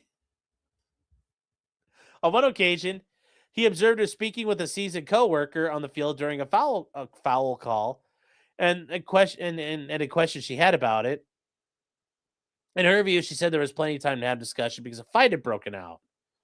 And the coworker told her what's up. After the game, he reprimanded her for talking on the field. He said there's no need to go beyond this, but it didn't stop there. He later called to berate her and make sure she knew she got her teammate in trouble. And then Hussey told her once more, shut your fucking mouth. He regularly used aggressive hand gestures, like, she has video evidence, at least one of these. It was at the New York Giants versus the Redskins game. She's seen throwing a flag, and when she goes to report the foul, he tells her, calm down and stop. Calm down, honey. He literally ignored every word she said and gladly spoke to the male who threw a flag before announcing the purpose of the flag.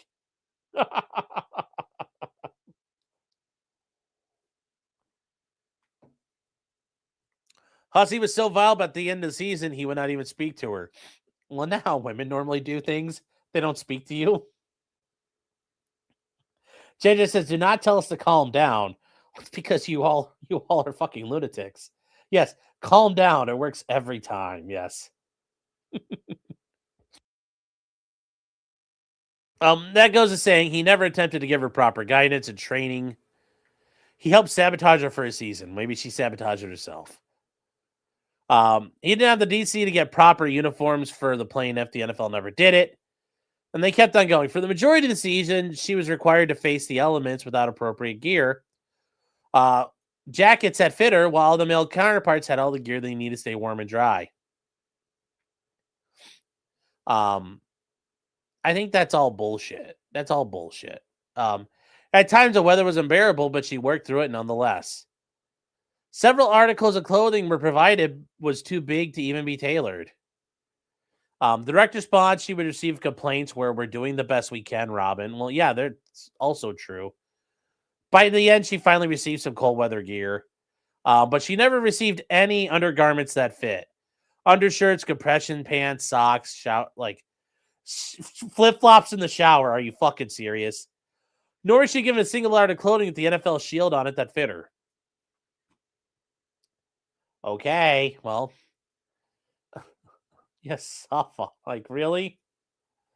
As she stated above, she bought NFL shields and ironed them on the clothes she brought, which is like, she's. It should be noted that the guy who had the last say and everything said he would, whatever. Okay. Then Alan Eck. So what happened? She was moved from down judge, she held to line judge. She was placed across from an experienced and respected official. Unfortunately, her counterpart took a bad hit in the beginning of the first quarter during week 1. During the remainder of that game, she worked the line of scrimmage by herself and did well. She hoped to assign a better season ahead, but unfortunately, the counterpart was taken out, so she waited to hear her new partner would be. She even asked Dak and Boston if they wanted her to move back to the down judge position. And they both agreed, but ultimately, that didn't happen.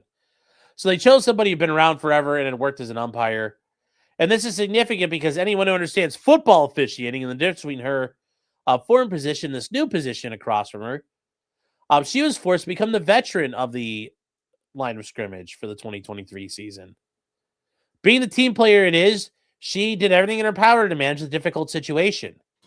Really, so she accepted a job that she wasn't trained for, and she realized, that's kind of you're like, I wasn't trained for it, and I just did it anyway. It's like, that's not really a good sign there. It's not really a good spine, lady. I would never admit to that. That seems kind of like, yeah.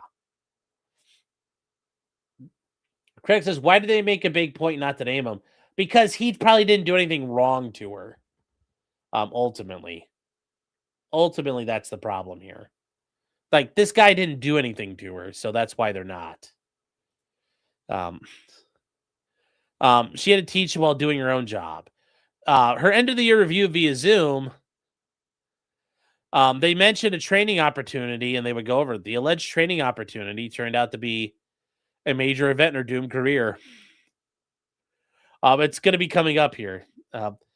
They told her that she needed to join the Frozen play on Broadway and learn to sing Let It Go because her issue was a mental one. I can't believe, that is hilarious. The HR people had to be like, what? Even as an attorney, I'm like, okay, this lawsuit's bullshit, but I'm like, wait, you did what? No, never do that again. Never do that again, man. They went on to state that they would be visiting the offseason with her because of the mental issues she was experiencing.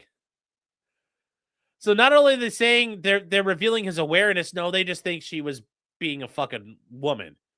The comments are admission her mental state was impacting her performance. Well, they're just like quipping a woman. So what's the training opportunity? So the training opportunity was a college clinic that was being run in Arkansas. In essence, lower level college officials would be there in the classrooms and learn college football and then go work out on the field in front of supervisors with the hopes of being hired. And this is how it works, guys. Like, you go and try to get jobs in conferences. Later, the idea of sending her to the clinic came straight from her boss. Ultimately, they made clear she had no choice but to attend the clinic, despite her union insisting she not attend. One troubling conversation is she had expressed concerns that she had been singled out, forced to endure humiliation, which would be a detriment to her career. She asked, are you going to any other clinics? And he proceeded with nothing short of a direct threat. He said, I know you take notes. Write this down.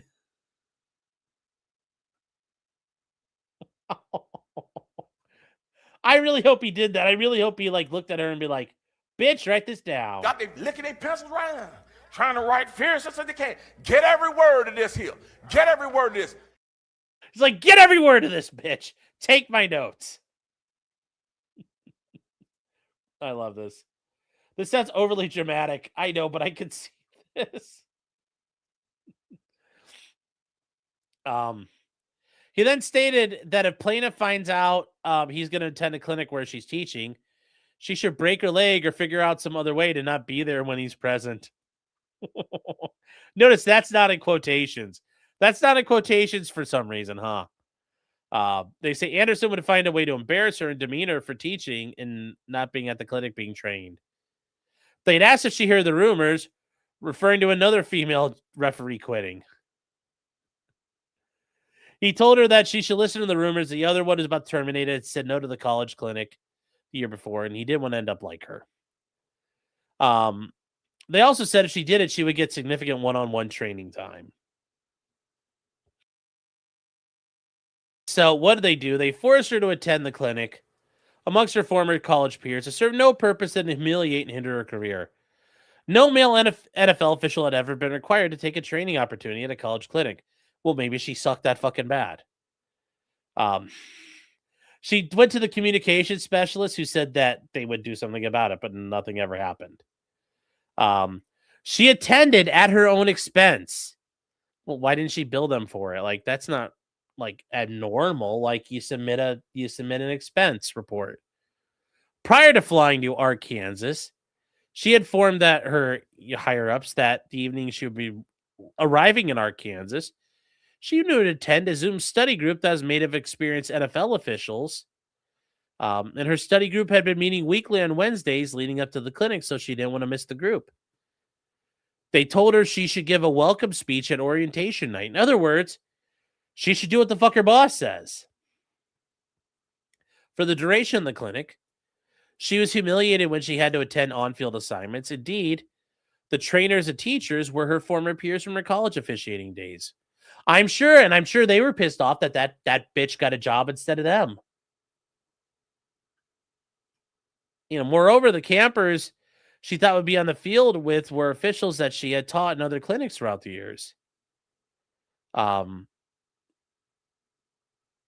She got very little one-on-one training time. Okay.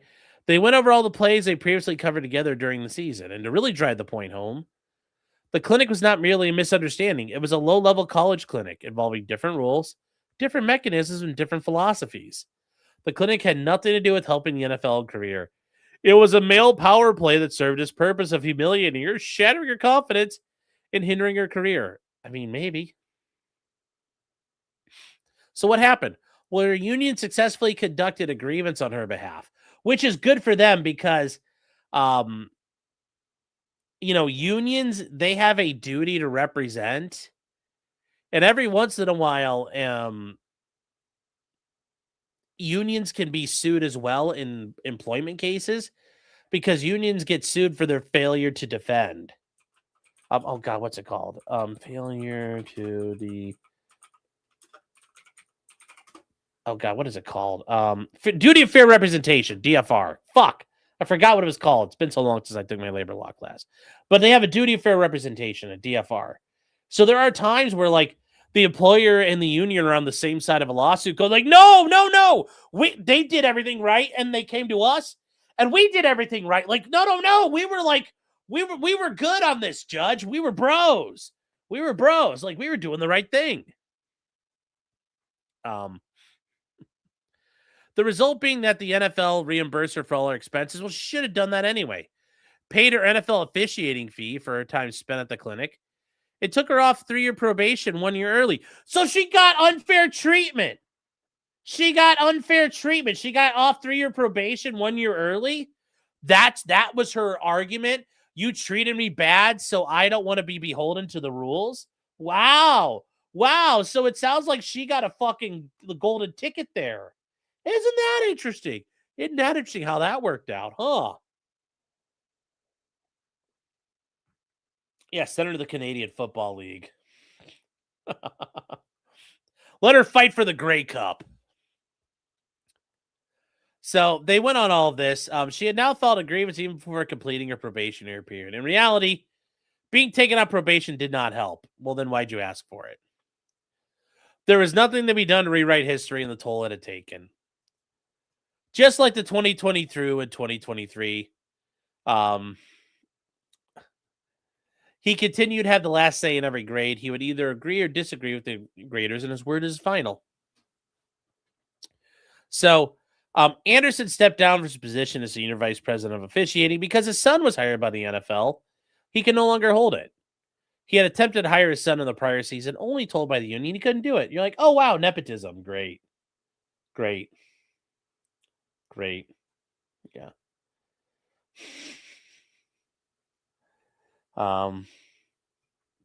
So speaking of the Sun, and then notice now it's like this is like a woman doing it. Speaking of the Sun, the NFL announced Anderson's son would take her position on the EC crew. And to make matters worse, her 2023 counterpart was back for his medical leave. So the experience she could have had in 2024 that she missed out on was given to Anderson's son, Safa. That she was on Carl's crew. For her third season, she was placed on Carl's crew. And Ramon George took over Anderson's role, meaning George is now her supervisor. So here's what happened to her. On the heels of the grievance, she continued to be assigned to Boston as her trainer, which meant she needed to drive him around and continue to spend time with him. The plaintiff told Carl she was not comfortable having Boston as her trainer, and ultimately he assisted in having her assigned to a new trainer. Okay, great. Sounds like it's working. Chat. In her third season, the officials were no longer given access to the comm specialist. A new grading system was implemented. There were a group of people comprised of all men. How many fucking women are you going to find who want to do this? Ranging from NFL officials, retired coaches, and retired NCAA officials, deciding grades. These graders were the men that collaborated on grades in the previous seasons. Men with close ties and direct knowledge of her grievance. Well, I'm sure a lot of people would fucking know. I'm sure I'm sure the word got out. For the 2024 season, each game would have a grader go through the film and give officials their grades. No calls, incorrect, correct. Missed no calls, incorrect mechanics. Officials then would comment back to the grader. On Wednesdays, the graders were to go over every play from the weekend's games that received a game from the grader. They were to vote and come to an agreement on the games. Only the plays that got marked by a grade from the original grader would be reviewed. When officials reviewed the collaboration's results, the grades were final. From the outset, there were a lot of kinks to be worked out. Plaintiff identified numerous instances where final grades were objectively inaccurate despite collective experience of the graders and presumed ability to assign accurate grades. So it's not that it was different for her, but it just sucked because she couldn't it wasn't working out for her. Come on now. No, come on now. But yes, shocker, she hated them too. Oh no. Wow, chat. She hated them too. Plaintiff also identified instances of her male counterparts being treated more favorably under Season 3 grading system than she was.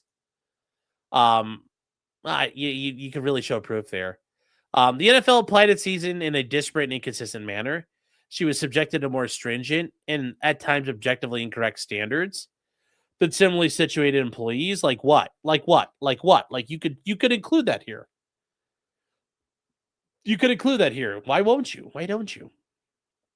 Her termination letter was one metric used for termination. Plaintiffs had informed and believes a reason alleges termination was set in motion in advance of Season 3, and that regardless of her performance, her grades were going to be used as a pretext for eventual termination. She also says that Anderson continued to have a say in grades, which, notice she's informed and believes and thereon alleges, meaning she has no fucking idea. They say throughout the season, she was taken off 5 games with her crew. Upon information and belief, more games than any other official, meaning she has no fucking idea. Notice this right here is all conjecture. That's conjecture. Despite being originally slated to work on her crew on all games. This is significant because the rotation of graders was not the same for plaintiff as it was for others, resulting in less consistency for her than for any other official. She was singled out in this respect. How does she know that? She doesn't. She has no idea. In the middle of the season, the front office signed her to a new trainer. And she started regularly receiving excellent comments directly from her trainer as the season progressed. Okay, that's not a surprise. Not only that, 2 of the referees with whom she was placed on told her they would be calling George to tell him they would have her on their crew for the following year. Yes, the whole bus clapped. They said she's the best ref ever. Better than them. They're like, she should be in charge of the referee. She should be head referee. I'm totally sure that's how that happened. So, They point out that her final fate was on February 2025. Ramon George delivered the news over phone, followed by termination letter. The decision was based on the totality of all 3 seasons. What happened? It claims that they made the decision to terminate her, but it's impossible as he had no personal knowledge about her 3-year performance history. Why? He can't fucking read a file. He can't read information. He can't talk to people. He would need information prepared or conveyed by other people. I mean, he was involved for a whole fucking season. He's involved for a whole season. To make matters worse, as they're firing, George is giving reports to authors on the internet that she got her job back in college officiating, suggesting to the public they treated her well, but that she did not have the ability to get her own former job back. Despite her impeccable college career and great relationships. Oh, notice, I'm sure that's totally true. I'm totally sure that's true. Winter Soldier says football zebras. Issued grade reports. She verified shit. Yes. Casinos and betting websites run reports and grade refs. Yes, they do. Also, since they're firing, the NFL announced 4 officials will be joining the UFL in the offseason to get more training. One of the men sent to the UFL was hired in the same class as her. Not only did the NFL refuse to reinstate her after she raised many issues, she refused to do anything to help her get into the UFL, other than say they wouldn't be opposed to her trying to get hired, while claiming they had no effect. You know, they say she earned her place in the NFL. She worked her way through 2 decades of officiating, breaking barriers, making history, and outperforming expectations at every level. How about she just does her fucking job? Instead of supporting one of the only women in its staff, the NFL exposed her to harassment, denied her resources, and her career is based on tainted evaluations. And they go through all this. So gender discrimination, yeah. Gender discrimination under New York state law. Gender discrimination under New York City law. Gender discrimination under New Jersey law. Title VII, harassment against the NFL. Harassment against state law. Harassment under New York City law. New Jersey state level harassment. 9th, retaliation from Title VII. Retaliation in New York State. Retaliation in New York City. You're like, wait, New York City has its own laws? Yes. New York City has all kinds of things. It gets to do whatever the hell it wants because it's New York City. New Jersey state retaliations. So yeah, she wants yeah. What do they want? I want to be a referee again. Let her be in the lingerie football league. Yes. Yep, chat. I'm sure this is going to go swimmingly. I hope she wins. The NFL deserves this because they're woke. I mean, that's the other thing too. I mean, fuck the NFL. You know, they wanted to play games. They should have to reap the whirlwind. But I can't imagine. It's like it's all a conspiracy. It's like, I'm sure it is. I'm sure it is, sweetheart. It's totally these bad men.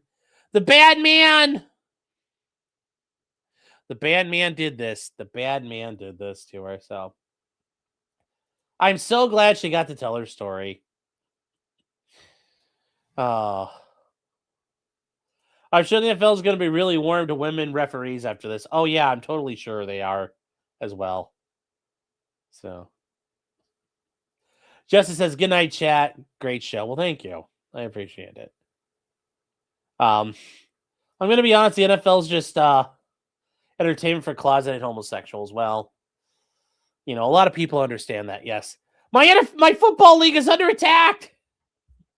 My refereeing's under attack, chat.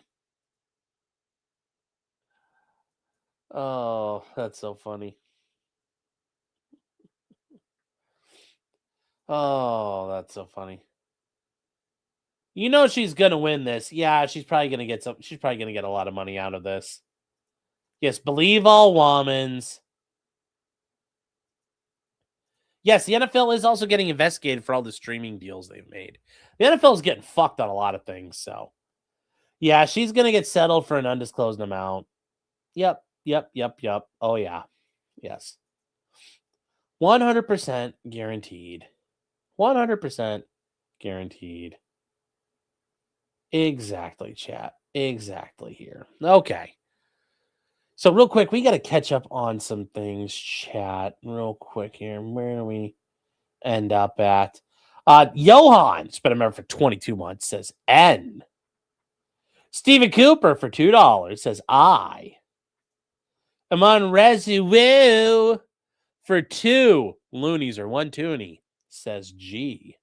It's like they're trying to spell something, but nobody else wanted to keep spelling, so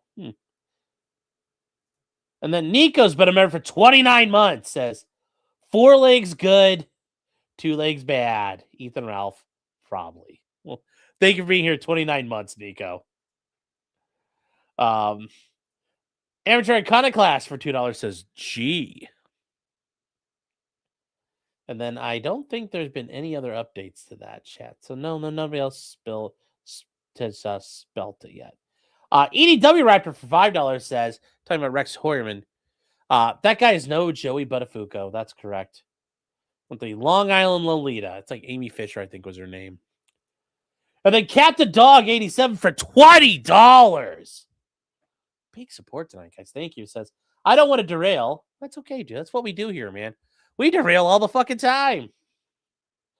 But asking anyone, including you, fat man, if you could find his daughter's horrible alleged Tumblr, Rex Hoyerman's, that had horrible, hyper-realistic drawn bodies and torture porn, they deleted the articles based. I want to see that shit. How bad we talking? How fucked up we talking? I'm kind of curious now. I'm kind of curious now. I'm kind of curious. How bad was it? There we go. But thank you. Thank you. In chat, we got our sponsors tonight. We just need to talk about these real quick because our sponsors need some love out there. You know, first of all, chat, we have the dragonstreasure.com promo code criminal get you 10% off store-wide. Coffee, soaps, teas. Guys, help out the team, man. He doesn't back down when the wolves and the cucks come prowling around his door. The team man stands there and fights them off. He beats them back with both hands. When the cucks come swinging at him, he swings back. He ain't afraid. He ain't afraid to bang. So support the team, man. Buy his tea. Then, chat, we have the victorious MAF Corporation, chat. MAF-arms.com. Get your chat. It's summer. It's springtime, man. Get your wind chimes. Remember, support Matt LaRosiere and the team over there. Because now there's been a settlement in the Cody Wilson case. They now have to fight the state of California. So support them. Get some wind chimes, chat. And then Stoney's, chat. Stoney's at 158 East Broadway Street in Rockville, Minnesota, chat. Stoney's is your place to go. Remember, chat, $2.50 cans every Thursday.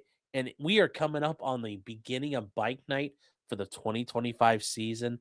Let's fucking go. Get out there and crank your hog out front of everybody on the brand new patio. It's going to be a great summer out there, chat. It's going to be a great summer. Was there a settlement? What is the settlement? The settlement has not been, no information's been introduced on it, but there was a notice of settlement that was provided. So I don't know any more than that at this point. So I say 2025. Yes, we're going back in time, chat. We're going back in time retro. Yes, the 2026 season. Yes. Yes, yes. White boy summer. It's always white boy summer. It's always white boy summer. It's never not. It's never not. Show them some love out there, chat. Show them some love. I wish I could do like the one guy's like, white boy summer. And I'm like, that's awesome the way. Oh. So funny. So funny. All right, chat. We need to move on now to some stuff is happening out there. Some stuff is happening in the Tyler Robinson case. Remember, Tyler Robinson is accused of murdering Charlie Kirk to protect his tranny overlords and his tranny girlfriend. So what have we seen now? Well, we see now they're using an expert, Dr. Brian Edelman. What's Dr. Edelman do? It's introducing expert testimony for what? Well, methodology results based on telephone survey results and descriptive statistics. So what are they doing? Okay, well, they're looking at trying to change a venue. They're looking at trying to show he can't get a fair jury trial in this case and that it has to be moved. These are the people that Brian Kohberger used. These are the people that he used. These guys tried to get Corey Richards moved and they failed. But these are, he's testifying about the facts here, and they're going to testify about the demographic size and social and political characteristics of the adult population of Utah County.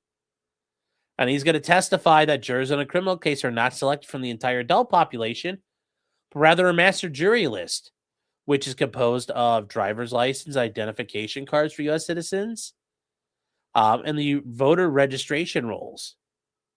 He will rely on all of this and say a juror database and other things may not constitute a fair cross-section. Minorities may be citizens, but they may not be driving or voting citizens. Minorities don't like fucking trannies though. Black folk don't like, that proposition in California outlawing gay marriage. Black folks shot that down handsomely and voted down gay marriage. Like, you don't want the Hispanic community. They don't like trannies. Like, that ain't gonna go well, man. That's not a good idea. If that's what they're arguing here. So, anyways, the face when your crime is so big you can't get a fair trial, so you're ruled in. Well, that's not how that works. So he's going to testify about public opinion surveys and other things that have been cited and other things here. He says one media outlet reported that 87% of 23,000 people said Tyler Robinson deserved the death penalty if he's convicted. Well, there you go. Based. So they want, ultimately, what are they talking about here? So they say people don't need to seek out news. They go through news feeds, recommended modules, and notifications. This dynamic makes sustained avoidance during trial more difficult. And, basically what's going on here? Well, they're challenging how this is going to work. This is how it's going to work. So basically, they're not going to get a fair trial. They want to challenge all of this. Online publicity can be more inflammatory and harder to avoid. Very true. Very, very true. Pre-trial publicity effects on the jurors making decisions. So this is their way of trying to get cameras out of the courtroom. They're getting cameras out of the courtroom as their ultimate goal here. So the implications for all of this. And they say, is there a reasonable likelihood that electronic media coverage will prejudice the right of the parties to a fair proceeding? They want the cameras out of the courtroom, chat. They want the cameras out of the courtroom. So they point out a locally salient high-profile case is more likely to produce widespread repeated exposure because of algorithmic curation and local sharing. So they point out the practical ability of jurors to avoid additional exposure. It's really hard when you're out there doing that. Think about trying to avoid something. How do you do it? It's almost impossible. So they say that for the conclusion, news has been altered. That makes local, high-profile publicity substantially harder to avoid. Well, this isn't local high-profile. This is nationwide. This is international news. Charlie Kirk got fucking his ticket punched, man. Yeah, go to an all-Amish jury, yes. But this is, anyways, this is not going to work well for them. It's not going to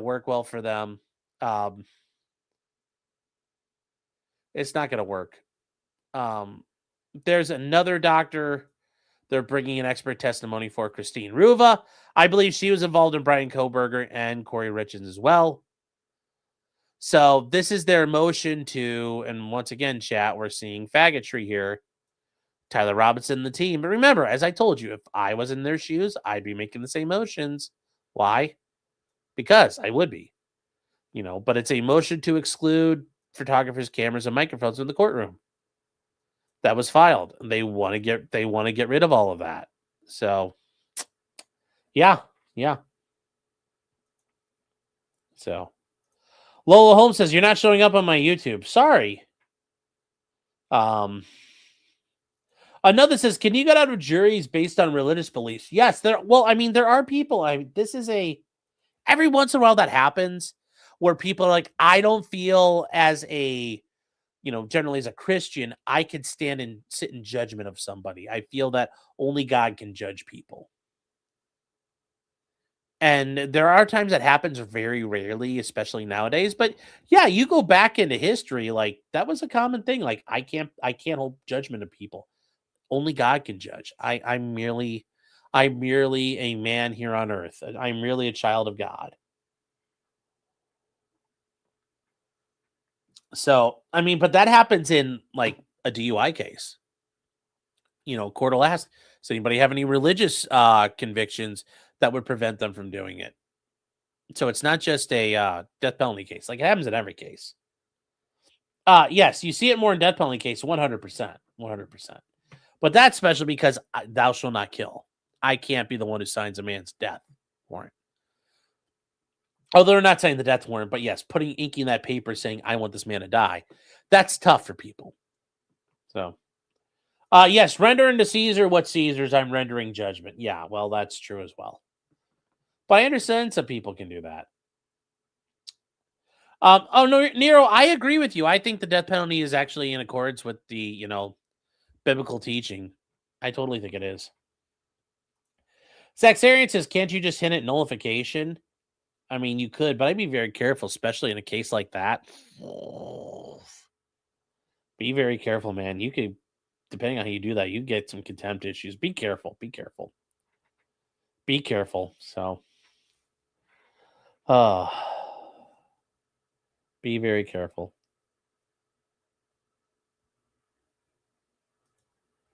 Smog and Mog, real quick. So, but anyways, yeah, that's going to be what's going on for Tyler Robinson. They are going to pull a Brian Kohberger and try to get things moved, things excluded.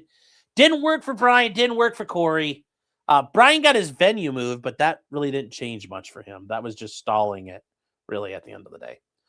Smog and Mog's been a member for 24 months, says, we regret to inform the press that the law requires us to listen to our intellectually challenged client, regardless of how thoroughly we knew he did it. Yeah, you have to listen to him. He's your client. And then Hella, overexcited utterance chat. Go check out Hella if you haven't before. It does great stuff over there. She is in Australia. She's an Aussie. She lives down the street from Carl Jobs. Actually, her and Carl are like BFFs. They play they go play Chazzer-Wazzer, which is what they do is when you kick around a kangaroo fetus. Like a hacky sack. And then you give it back to the kangaroo when you're done. Saying, Sean, why is this a plea as opposed to a plea? Because, like I said, they worked out a deal. So it's technically a plea deal. Hope you're doing well, Hall. Been here for 28 months. Chugi Show for $5 says, so many MAGA on Twitter are losing and freaking out over the incompetent declaration of DeCarlos Brown. Yes. Insisting or implying that's only because he's black. Yeah, I understand, but that's because they're tards. Brandon, the anime guy, thank you for being here, Chugi, says for $5, curious on a scale of 1 to 10, how close you say are we to real illegitimacy of courts in general, and it goes off the rails entirely. That is the concept of WROL, without rule of law. We're already there. Like, probably a 6 right now, maybe like a 6, solid 6. We're chugging along here, buddy. So... James Reed says Rex Heerman was happy. I'm sure it's a relief for him to get it over with. It happens like that. And then Katie says this NFL refs thing says it's overly dramatic. I'm sure it was very overly dramatic. So, not really surprised at that at all. So, let's keep going here, chat. We gotta burn. Oh God, we really gotta get through stuff here. Fuck. I didn't realize I had all this up here going still. Okay. Some stuff I'll say. I'm saying some of this to help, Ian Runkle not have to worry about it. And we might actually trim up things tonight. So hold on, chat. We'll get into the Seth Harp stuff another night here coming up. We'll save that for Monday. How about that, chat? How about that? So the next thing, Canadian gun confiscation. You're like, what? Yes, chat. Yes, and this is from the National Shooting Sports Foundation, and they're pointing out that it's a firearms industry trade association. We're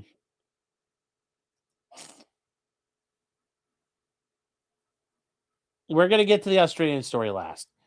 But yes, Canadian law enforcement set to begin its collection of prohibited firearms. And yeah, this is the interesting thing here. Canada has a thing going on. I'm sure Runkle might talk about it a little bit. He has to be careful what he can say because I'm sure that they'll fuck with him over it. On March 31st is the deadline for Canadians to declare and register for the forced buyback. It's a forced buyback, chat.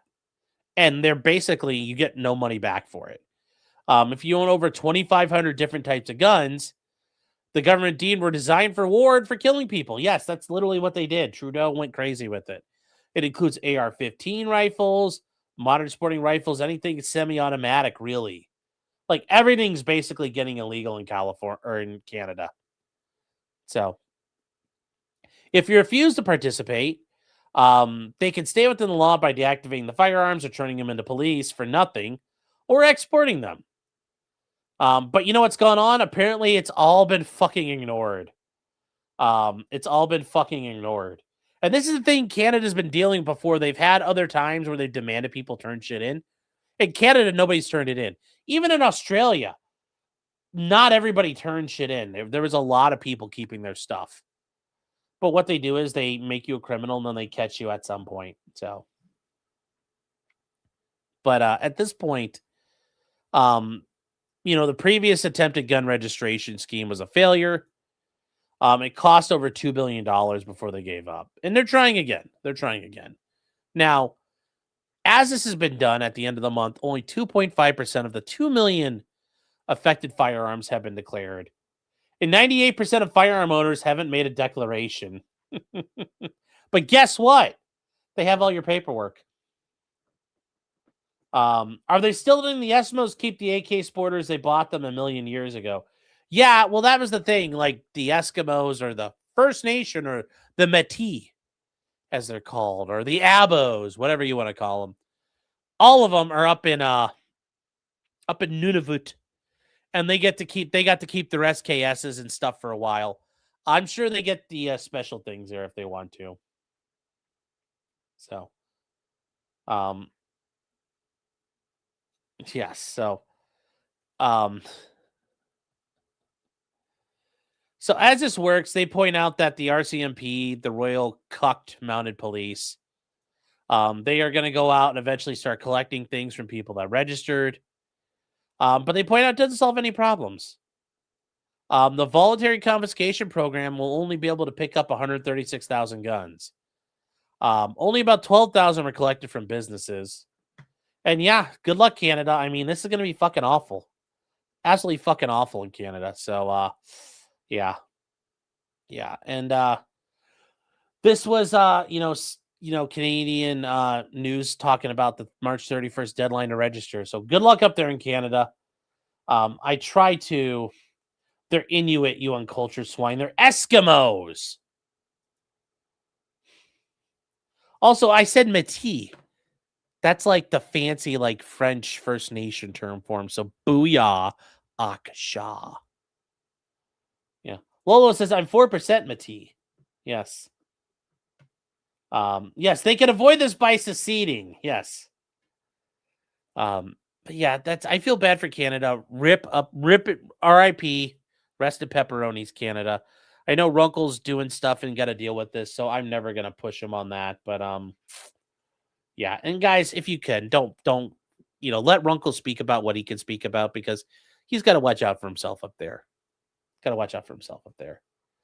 No, the Métis are half Creek, half French. They're in Saskatchewan, Alberta, and Montana. Derna, I don't really care. They're Indians and Eskimos. I was trying to sound a little cultured, but I really don't give a fuck. I don't Like, I don't fucking care.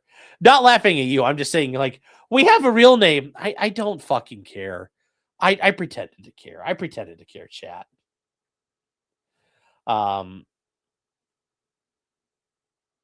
So see, uncultured. I'm very cultured. I just don't care. That means half blood. Okay, well, there you go.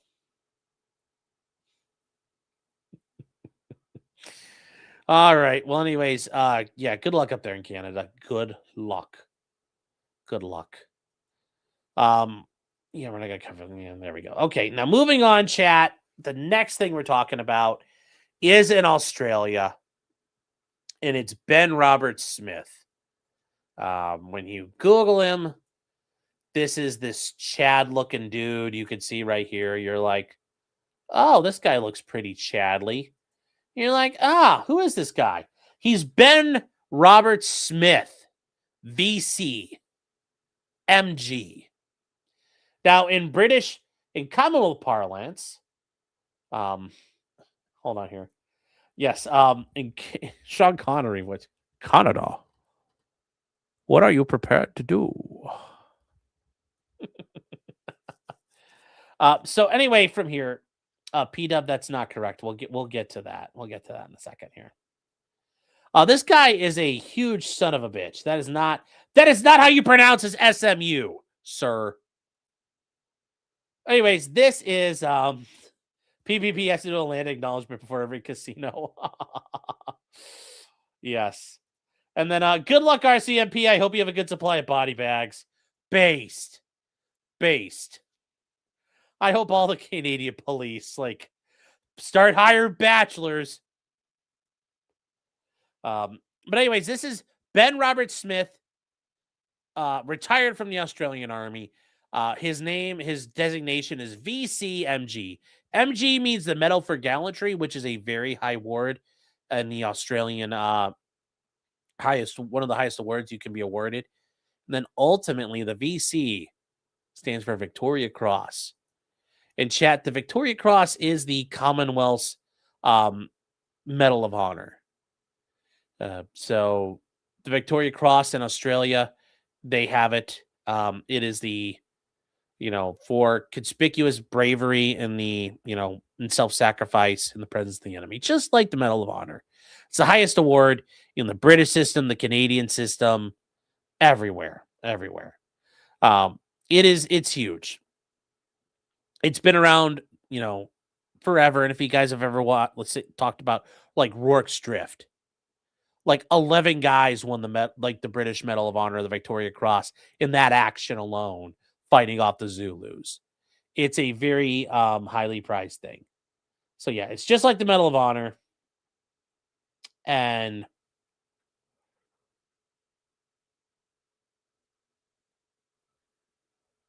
from here, this guy, Ben Roberts, was joined the Australian military, and this is him. He's a fucking monster of a human being. Look at him. Yes, it's Queen Victoria. Yes. It came out after the Crimean War. But anyways, this is him. He joined the Australian Army, and he joined the SASR, the Special Air Service Regiment. And what is that? Well, you're like, oh, the SAS, like in Britain. Kind of.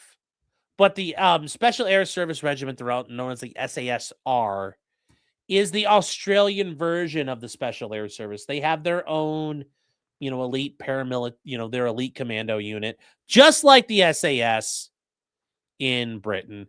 They are similar. They're very good at what they do. Counterterrorism, direct action, all those things, just like the SAS that's out there. It's not, it's very different than, so it's just like Delta Force in that regard, organized at squadron levels, all of that. They're not like Green Berets, though. They don't do foreign internal defense where they help train up your military. That's not their primary role. Their primary role is to go around and kill people. That's what they do. He's kind of, he's Jack, Jack Reacher in real life. Yes. So anyways, if you guys don't know, Google them. But yes, Special Air Service Regiment, it is. And yeah, they use the same patch, the same emblem and flash. There's also the New Zealand Special Air Service. There was also the Rhodesian Special Air Service. Remember, chat, do we call it Rhodesian now? Well, yeah. So anyway, Ben Robert Smith was sent to Afghanistan as part of the SASR. And they did not SASR. That'd be the Indian SAS. But anyways, he went to Afghanistan a couple of times. And from there, this is the story where I'm sure some of you Aussies are out there. And if you Google around, there are allegations that Australian special operations units, including the SAS, but other Australian soft units, were a little fucking rogue in how they handled shit. And by a little, apparently they did some crazy shit in Afghanistan. Doesn't mean the U.S. military didn't. Doesn't mean the British military didn't. Didn't mean the KSK or the FSK or, insert any other nation's, soft units or just regular military units may have done something. The preface to that is saying, because there was a tweet I read from a guy who did some military stuff. He's like, two things can be correct at the same time. What's happening to Ben Robert Smith is probably not the best, but also the Australian spec ops teams, we're kind of fucking off the chain, just a little. We could all agree. It's like, yeah, they got a little out of hand. It's the Aussie way. We do it everywhere we go. Yeah, well, that's the thing. There are some allegations of, in East Timor where things have happened when they've been in, Malaysia doing stuff. When the Australians were in Vietnam, there is some allegations of stuff, let me tell you.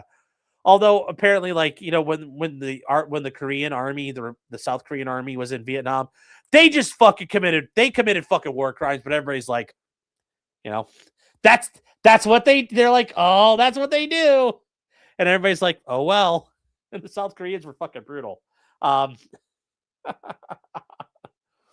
Yes. Yeah, they're going to crack some eggs. So anyway, Ben Robert Smith was accused of murdering unarmed people and committing war crimes in Afghanistan. There was a massive defamation trial that they went through, and he was found by a court to have committed at least 4 murders and killed 4 people unlawfully in his operations as part of the Australian Special Air Service.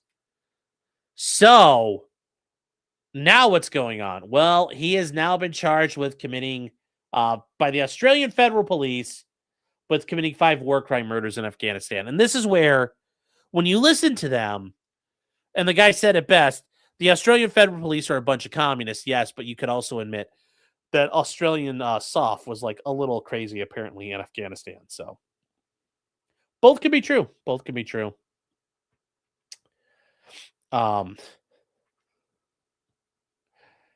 So yeah, that's this is where they're going with this. We don't really know. Yes, I've heard this story too. They took a guy's prosthetic leg as a trophy and drank out of it. Yeah. Which is kind of funny. Can't pass it. The purpose of the military is to kill people and break shit. Too many fags at suits want you to do not that. I get that, but depending on if Ben Robert Smith really was fucking dusting unarmed people, and it's not even like an Eddie Gallagher situation, or he was unarmed but he was holding a cell phone because he's a spotter. No, from what it's he apparently was to fucking people allegedly. It's well, we do have some rules. We do have some rules here. But anyways, this is the head of the Australian Federal Police, and if you want to. Former Australian Defence Force member has today been arrested and will be charged with 5 counts of war crime murder after a joint investigation between the Office of the Special Investigator and the AFP. The former soldier was arrested at Sydney's domestic airport this morning and is expected to face a New South Wales court later today. Like a normal day in Arma. It will be alleged the man was a member of the ADF when he was involved in the death of Afghan nationals between 2009 and 2012 in circumstances that constitute war crimes under the Commonwealth Criminal Code. The offence of war crime murder carries a maximum penalty of life imprisonment. It will be alleged the victims were detained, unarmed, and were under the control of ADF members when they were killed. The alleged... Now, chat, the ADF is the Australian Defence Force.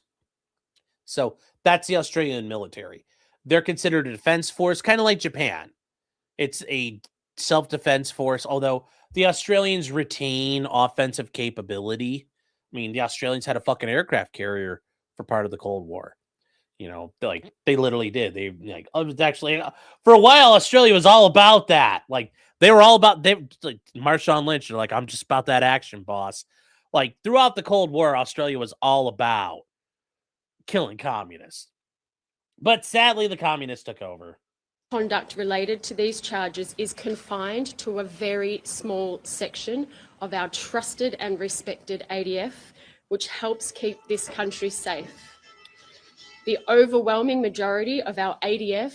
Not really, because the country's infiltrated by Chinese communists. So, yeah. Anyway, he is facing 5 counts of murder.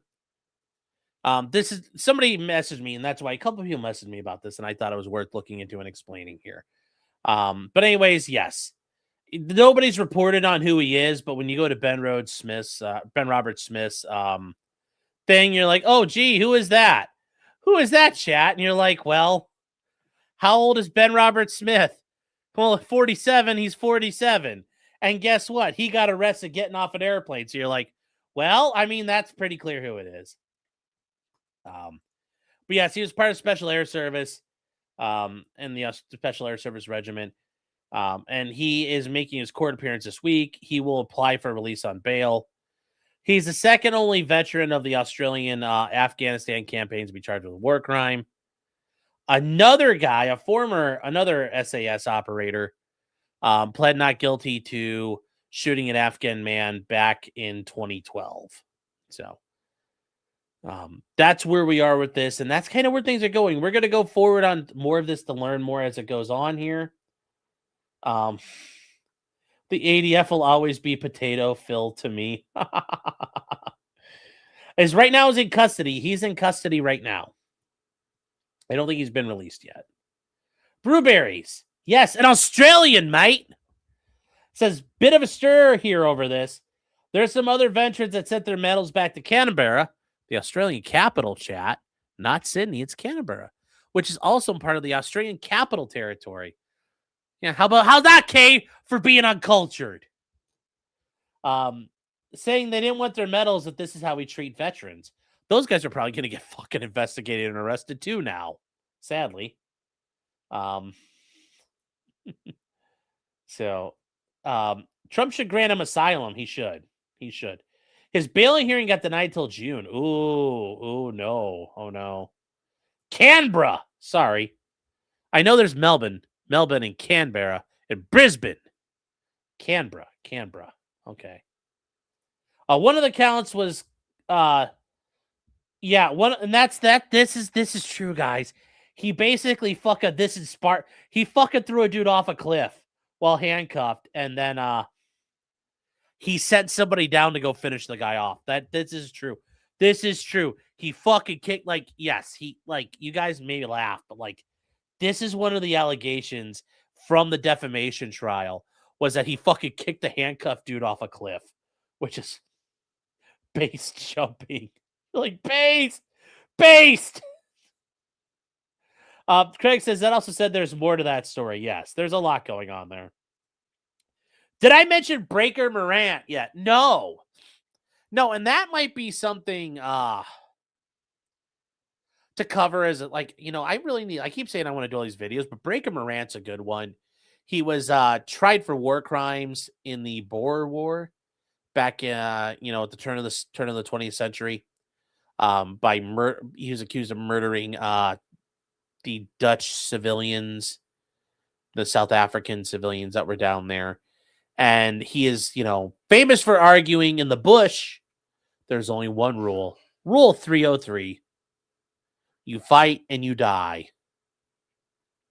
It was also interesting because he was ordered to do it. There's no question he was ordered to do it, but nobody but him suffered penalties for it, and he was executed. There's a play about it. It's a banger movie about it. Yes. Hashtag rule 303. Yep. Yeah, there's a lot going on there. No, not with the Boers, the Boers, the South Africans. But yes, a very good movie. Anyway, though, he was found to, the defamation, there was a defamation suit he sued people for. And a judge is like, actually, no, they didn't commit defamation. They're like, that's still not defamation. But yes, he likely killed 4 non-combatants unlawfully in 2019 and 2012. Now, while the civil court did this on a balance of probabilities, they probably used a lot of the investigation information out of that to charge him.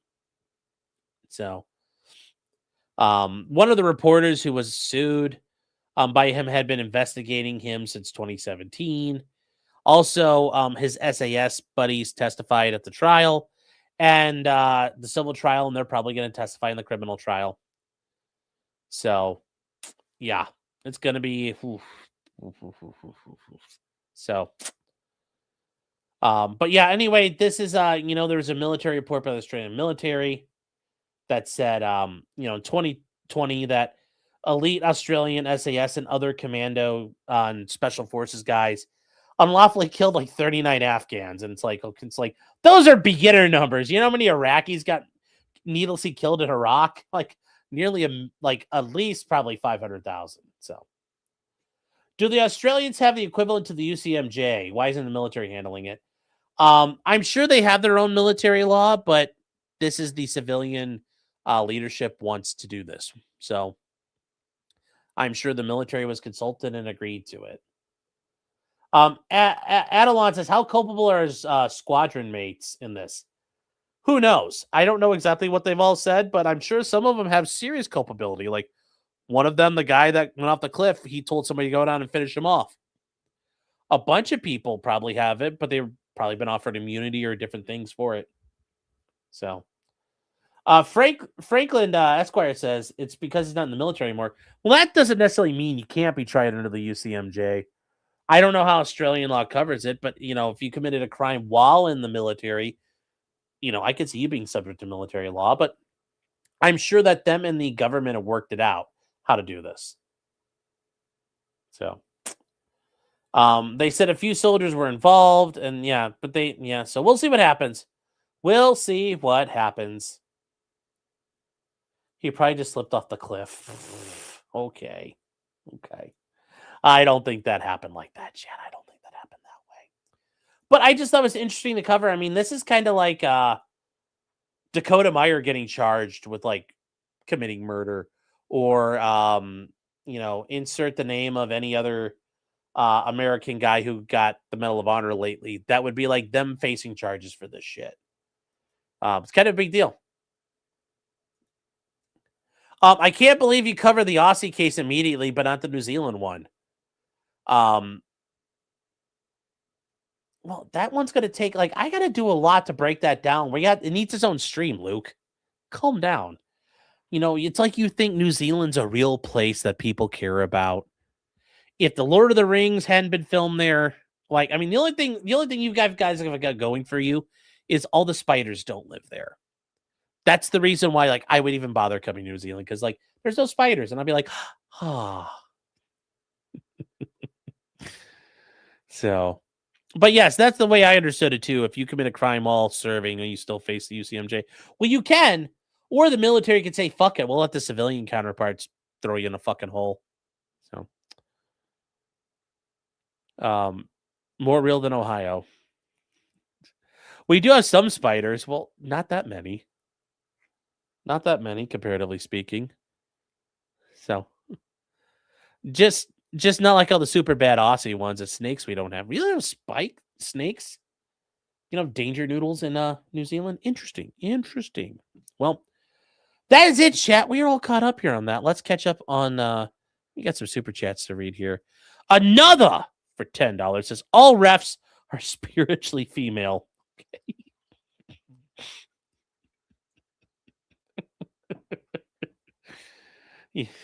You tell that when you walk up to the plate. Hey, Blue, you're a fucking woman. See how that goes. Go up to the rest. Hey, Stripes, what's going on? You're a bitch. Go up to Senate. Go up for the face off. It's like you're a woman.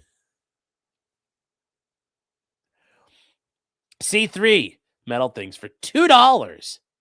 Says E. Once again, we're spelling something, and I don't know what we're spelling. Hopefully, it comes out to me. And then Erica Thorpe for 17 months. Thank you for being here, Erica. Says, oh, look, I have a milestone too. Well, there you go. And then Spud Gun for £2 sterling. The King Sterling. That's right, chat. The King Sterling. I wish it was in like shillings because like in Sharp when they encounter the group of mutineers and the guy's like, bugger the King shilling. He says, R. I think that spells something. I don't know, Chad. I went to public schools. I can't spell too well. KLF says, John, do you see the hearing where the doctors had a woman in labor in court because she didn't want a C-section? Yeah, but I think that's because she would probably kill herself for the kid. She was being a retard about it. Like, she had already had, like, 3 C-sections, which means she was going to, like, seriously injure herself and or kill the baby. Like, at some point, yeah, like, things have to happen. We can't just let people be retards. P-Dub says, it's the ASAS. That's not how they delineate themselves. Yes, BobTube for $5 Australian dollar doodles says Ben Robert Smith went through a civil defamation trial that ended up saying he was a war criminal. Sponsored by an Australian billionaire. The Victoria Cross is rarer than the Medal of Honor. That's because you guys don't fight wars. You don't fight wars anymore. Jordan Bemke says Rhodesia. Never heard of it. Sean, tell us more about this magical place. Oh, no. VTube enthusiast for $5 says if he had a yarmulke on, it was in a communist paramilitary or an Islamic terrorist group, he wouldn't even be charged. Australia is an occupied country. Well, if he professes love for the Chinese Communist Party, he'd probably be okay. And then Erica for $19.99 says R. A hard R, chat. We land on that tonight. Don't read it. No, we read everything, chat. We read everything. Those are the rules. I read everything. So, Bob says, literally, Australia fights all U.S. wars. You're not going to fight? Nah, you're not going to fight when we go for Alberta. So, Rourke's Drift had like 20 VC. No, they didn't. They had like 10 or 11. Hold on. Where are you, Rourke's Drift?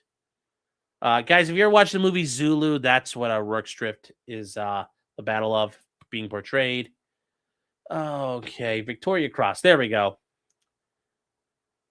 Okay, hold on here. So 1, 2, 3, 4, 5, 6, 7, 8, 9, 10, 11. Yeah, just 11 VCs. You know, and the thing was, apparently, I didn't realize this. In 1879, there was no provision for posthumous VCs. But more than one guy, like one of the guys who died was like, if he had survived, we would have given him one. So a bunch of people got distinguished conduct medals and things like that. But yeah, it was only 11 VCs. That's still a lot. It's like when you read about like the Last Stand of Fox company in the Chosin Reservoir. This one Marine company, like 6 guys got the Medal of Honor over the course of like 3 days of fighting against like 10,000 Chinese soldiers. So, yes, Erica rolled the R for us. So, anyways, Bob, still love you, Bob. Thank you. Anyway, but yes. But yes, Australia has actually been a pretty steadfast ally of the United States, showing up where it needs to go. Like I said, throughout the Cold War, Australia was always ready to beat that ass. So, yep.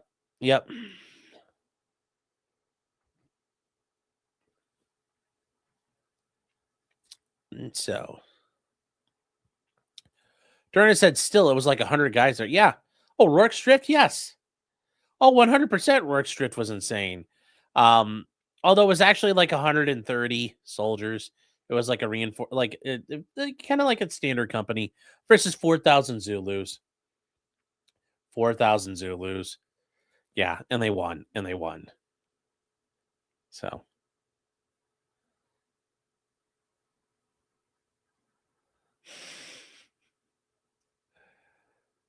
Let me see here. Good night, chat. Yes. Needing to survive. It's kind of to get it is kind of extra metal. Well, they changed that after a while, but yes, you have to survive to win this. I don't think we have anything big. We did send the most per capita to Gallipoli. Well, yeah, New Zealand's done some stuff before. Yeah. Where was Australia during Grenada? Yes. Where were they for Well, they helped with all the NASA stuff because we had radio stations that helped cover when they went around that side of the earth. The show went downhill when Bon Bon stopped being producer. Well, Bon Bon had to go home this week. Bon Bon went home yesterday.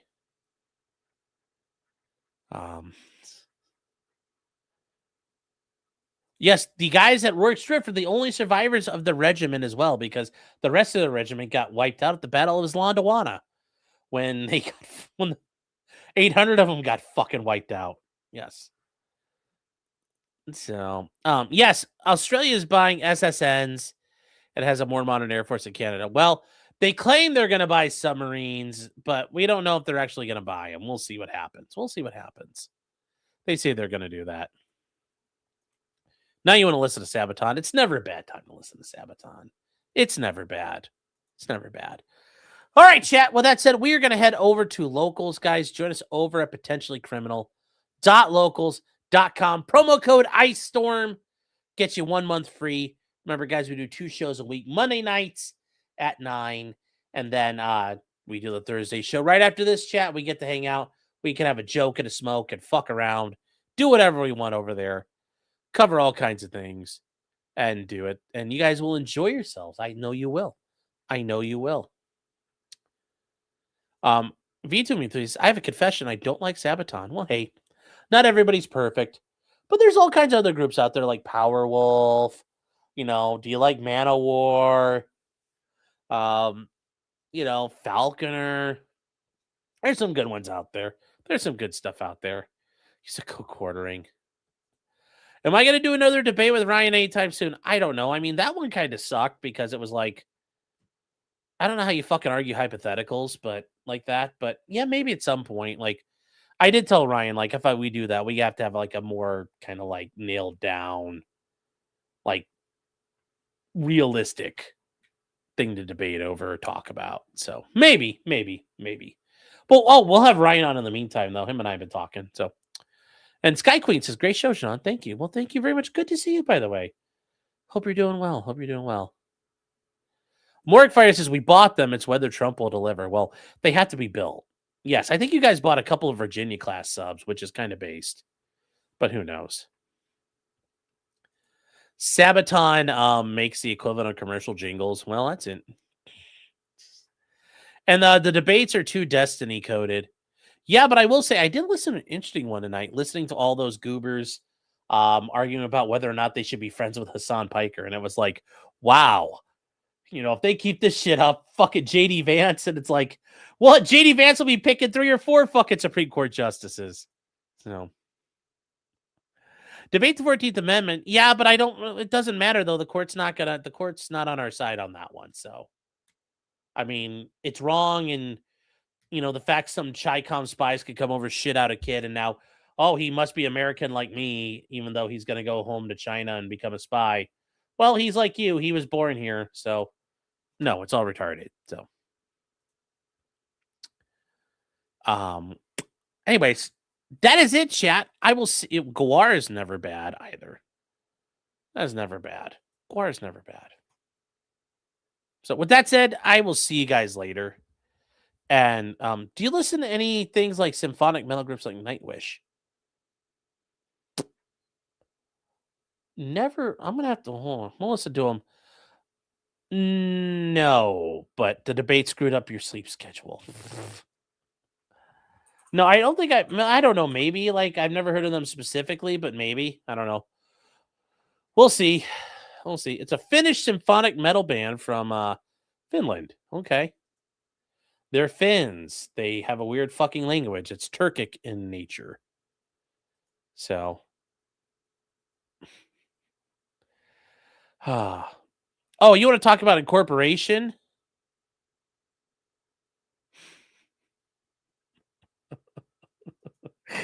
Yeah.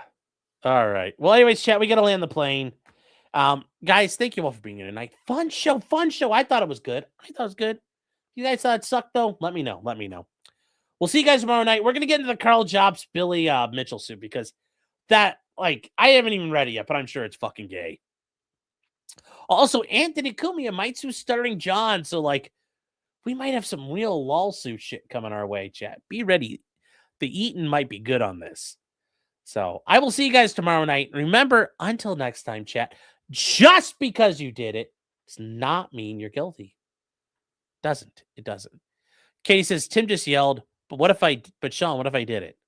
Still doesn't mean you're guilty. If I have my say in it, you're still not guilty. So, yes, the Finns are Finnish people from Finland. It's insane. I know. Good night, chat. Take care, everybody.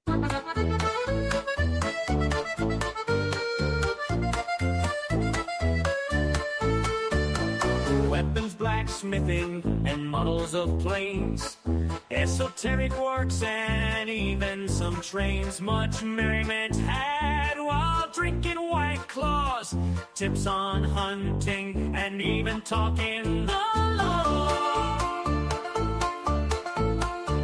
Whatever you do, just don't talk to cops, even when they nab you on illegal stops. Just 'cause you did it doesn't mean you're guilty, but please talk to a local attorney. Was that the fat guy Rick hated yelled at?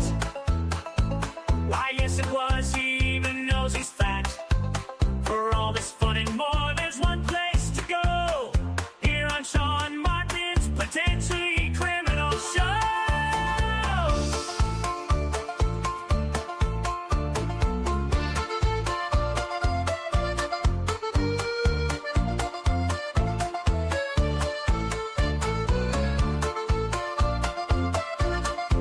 Hold on.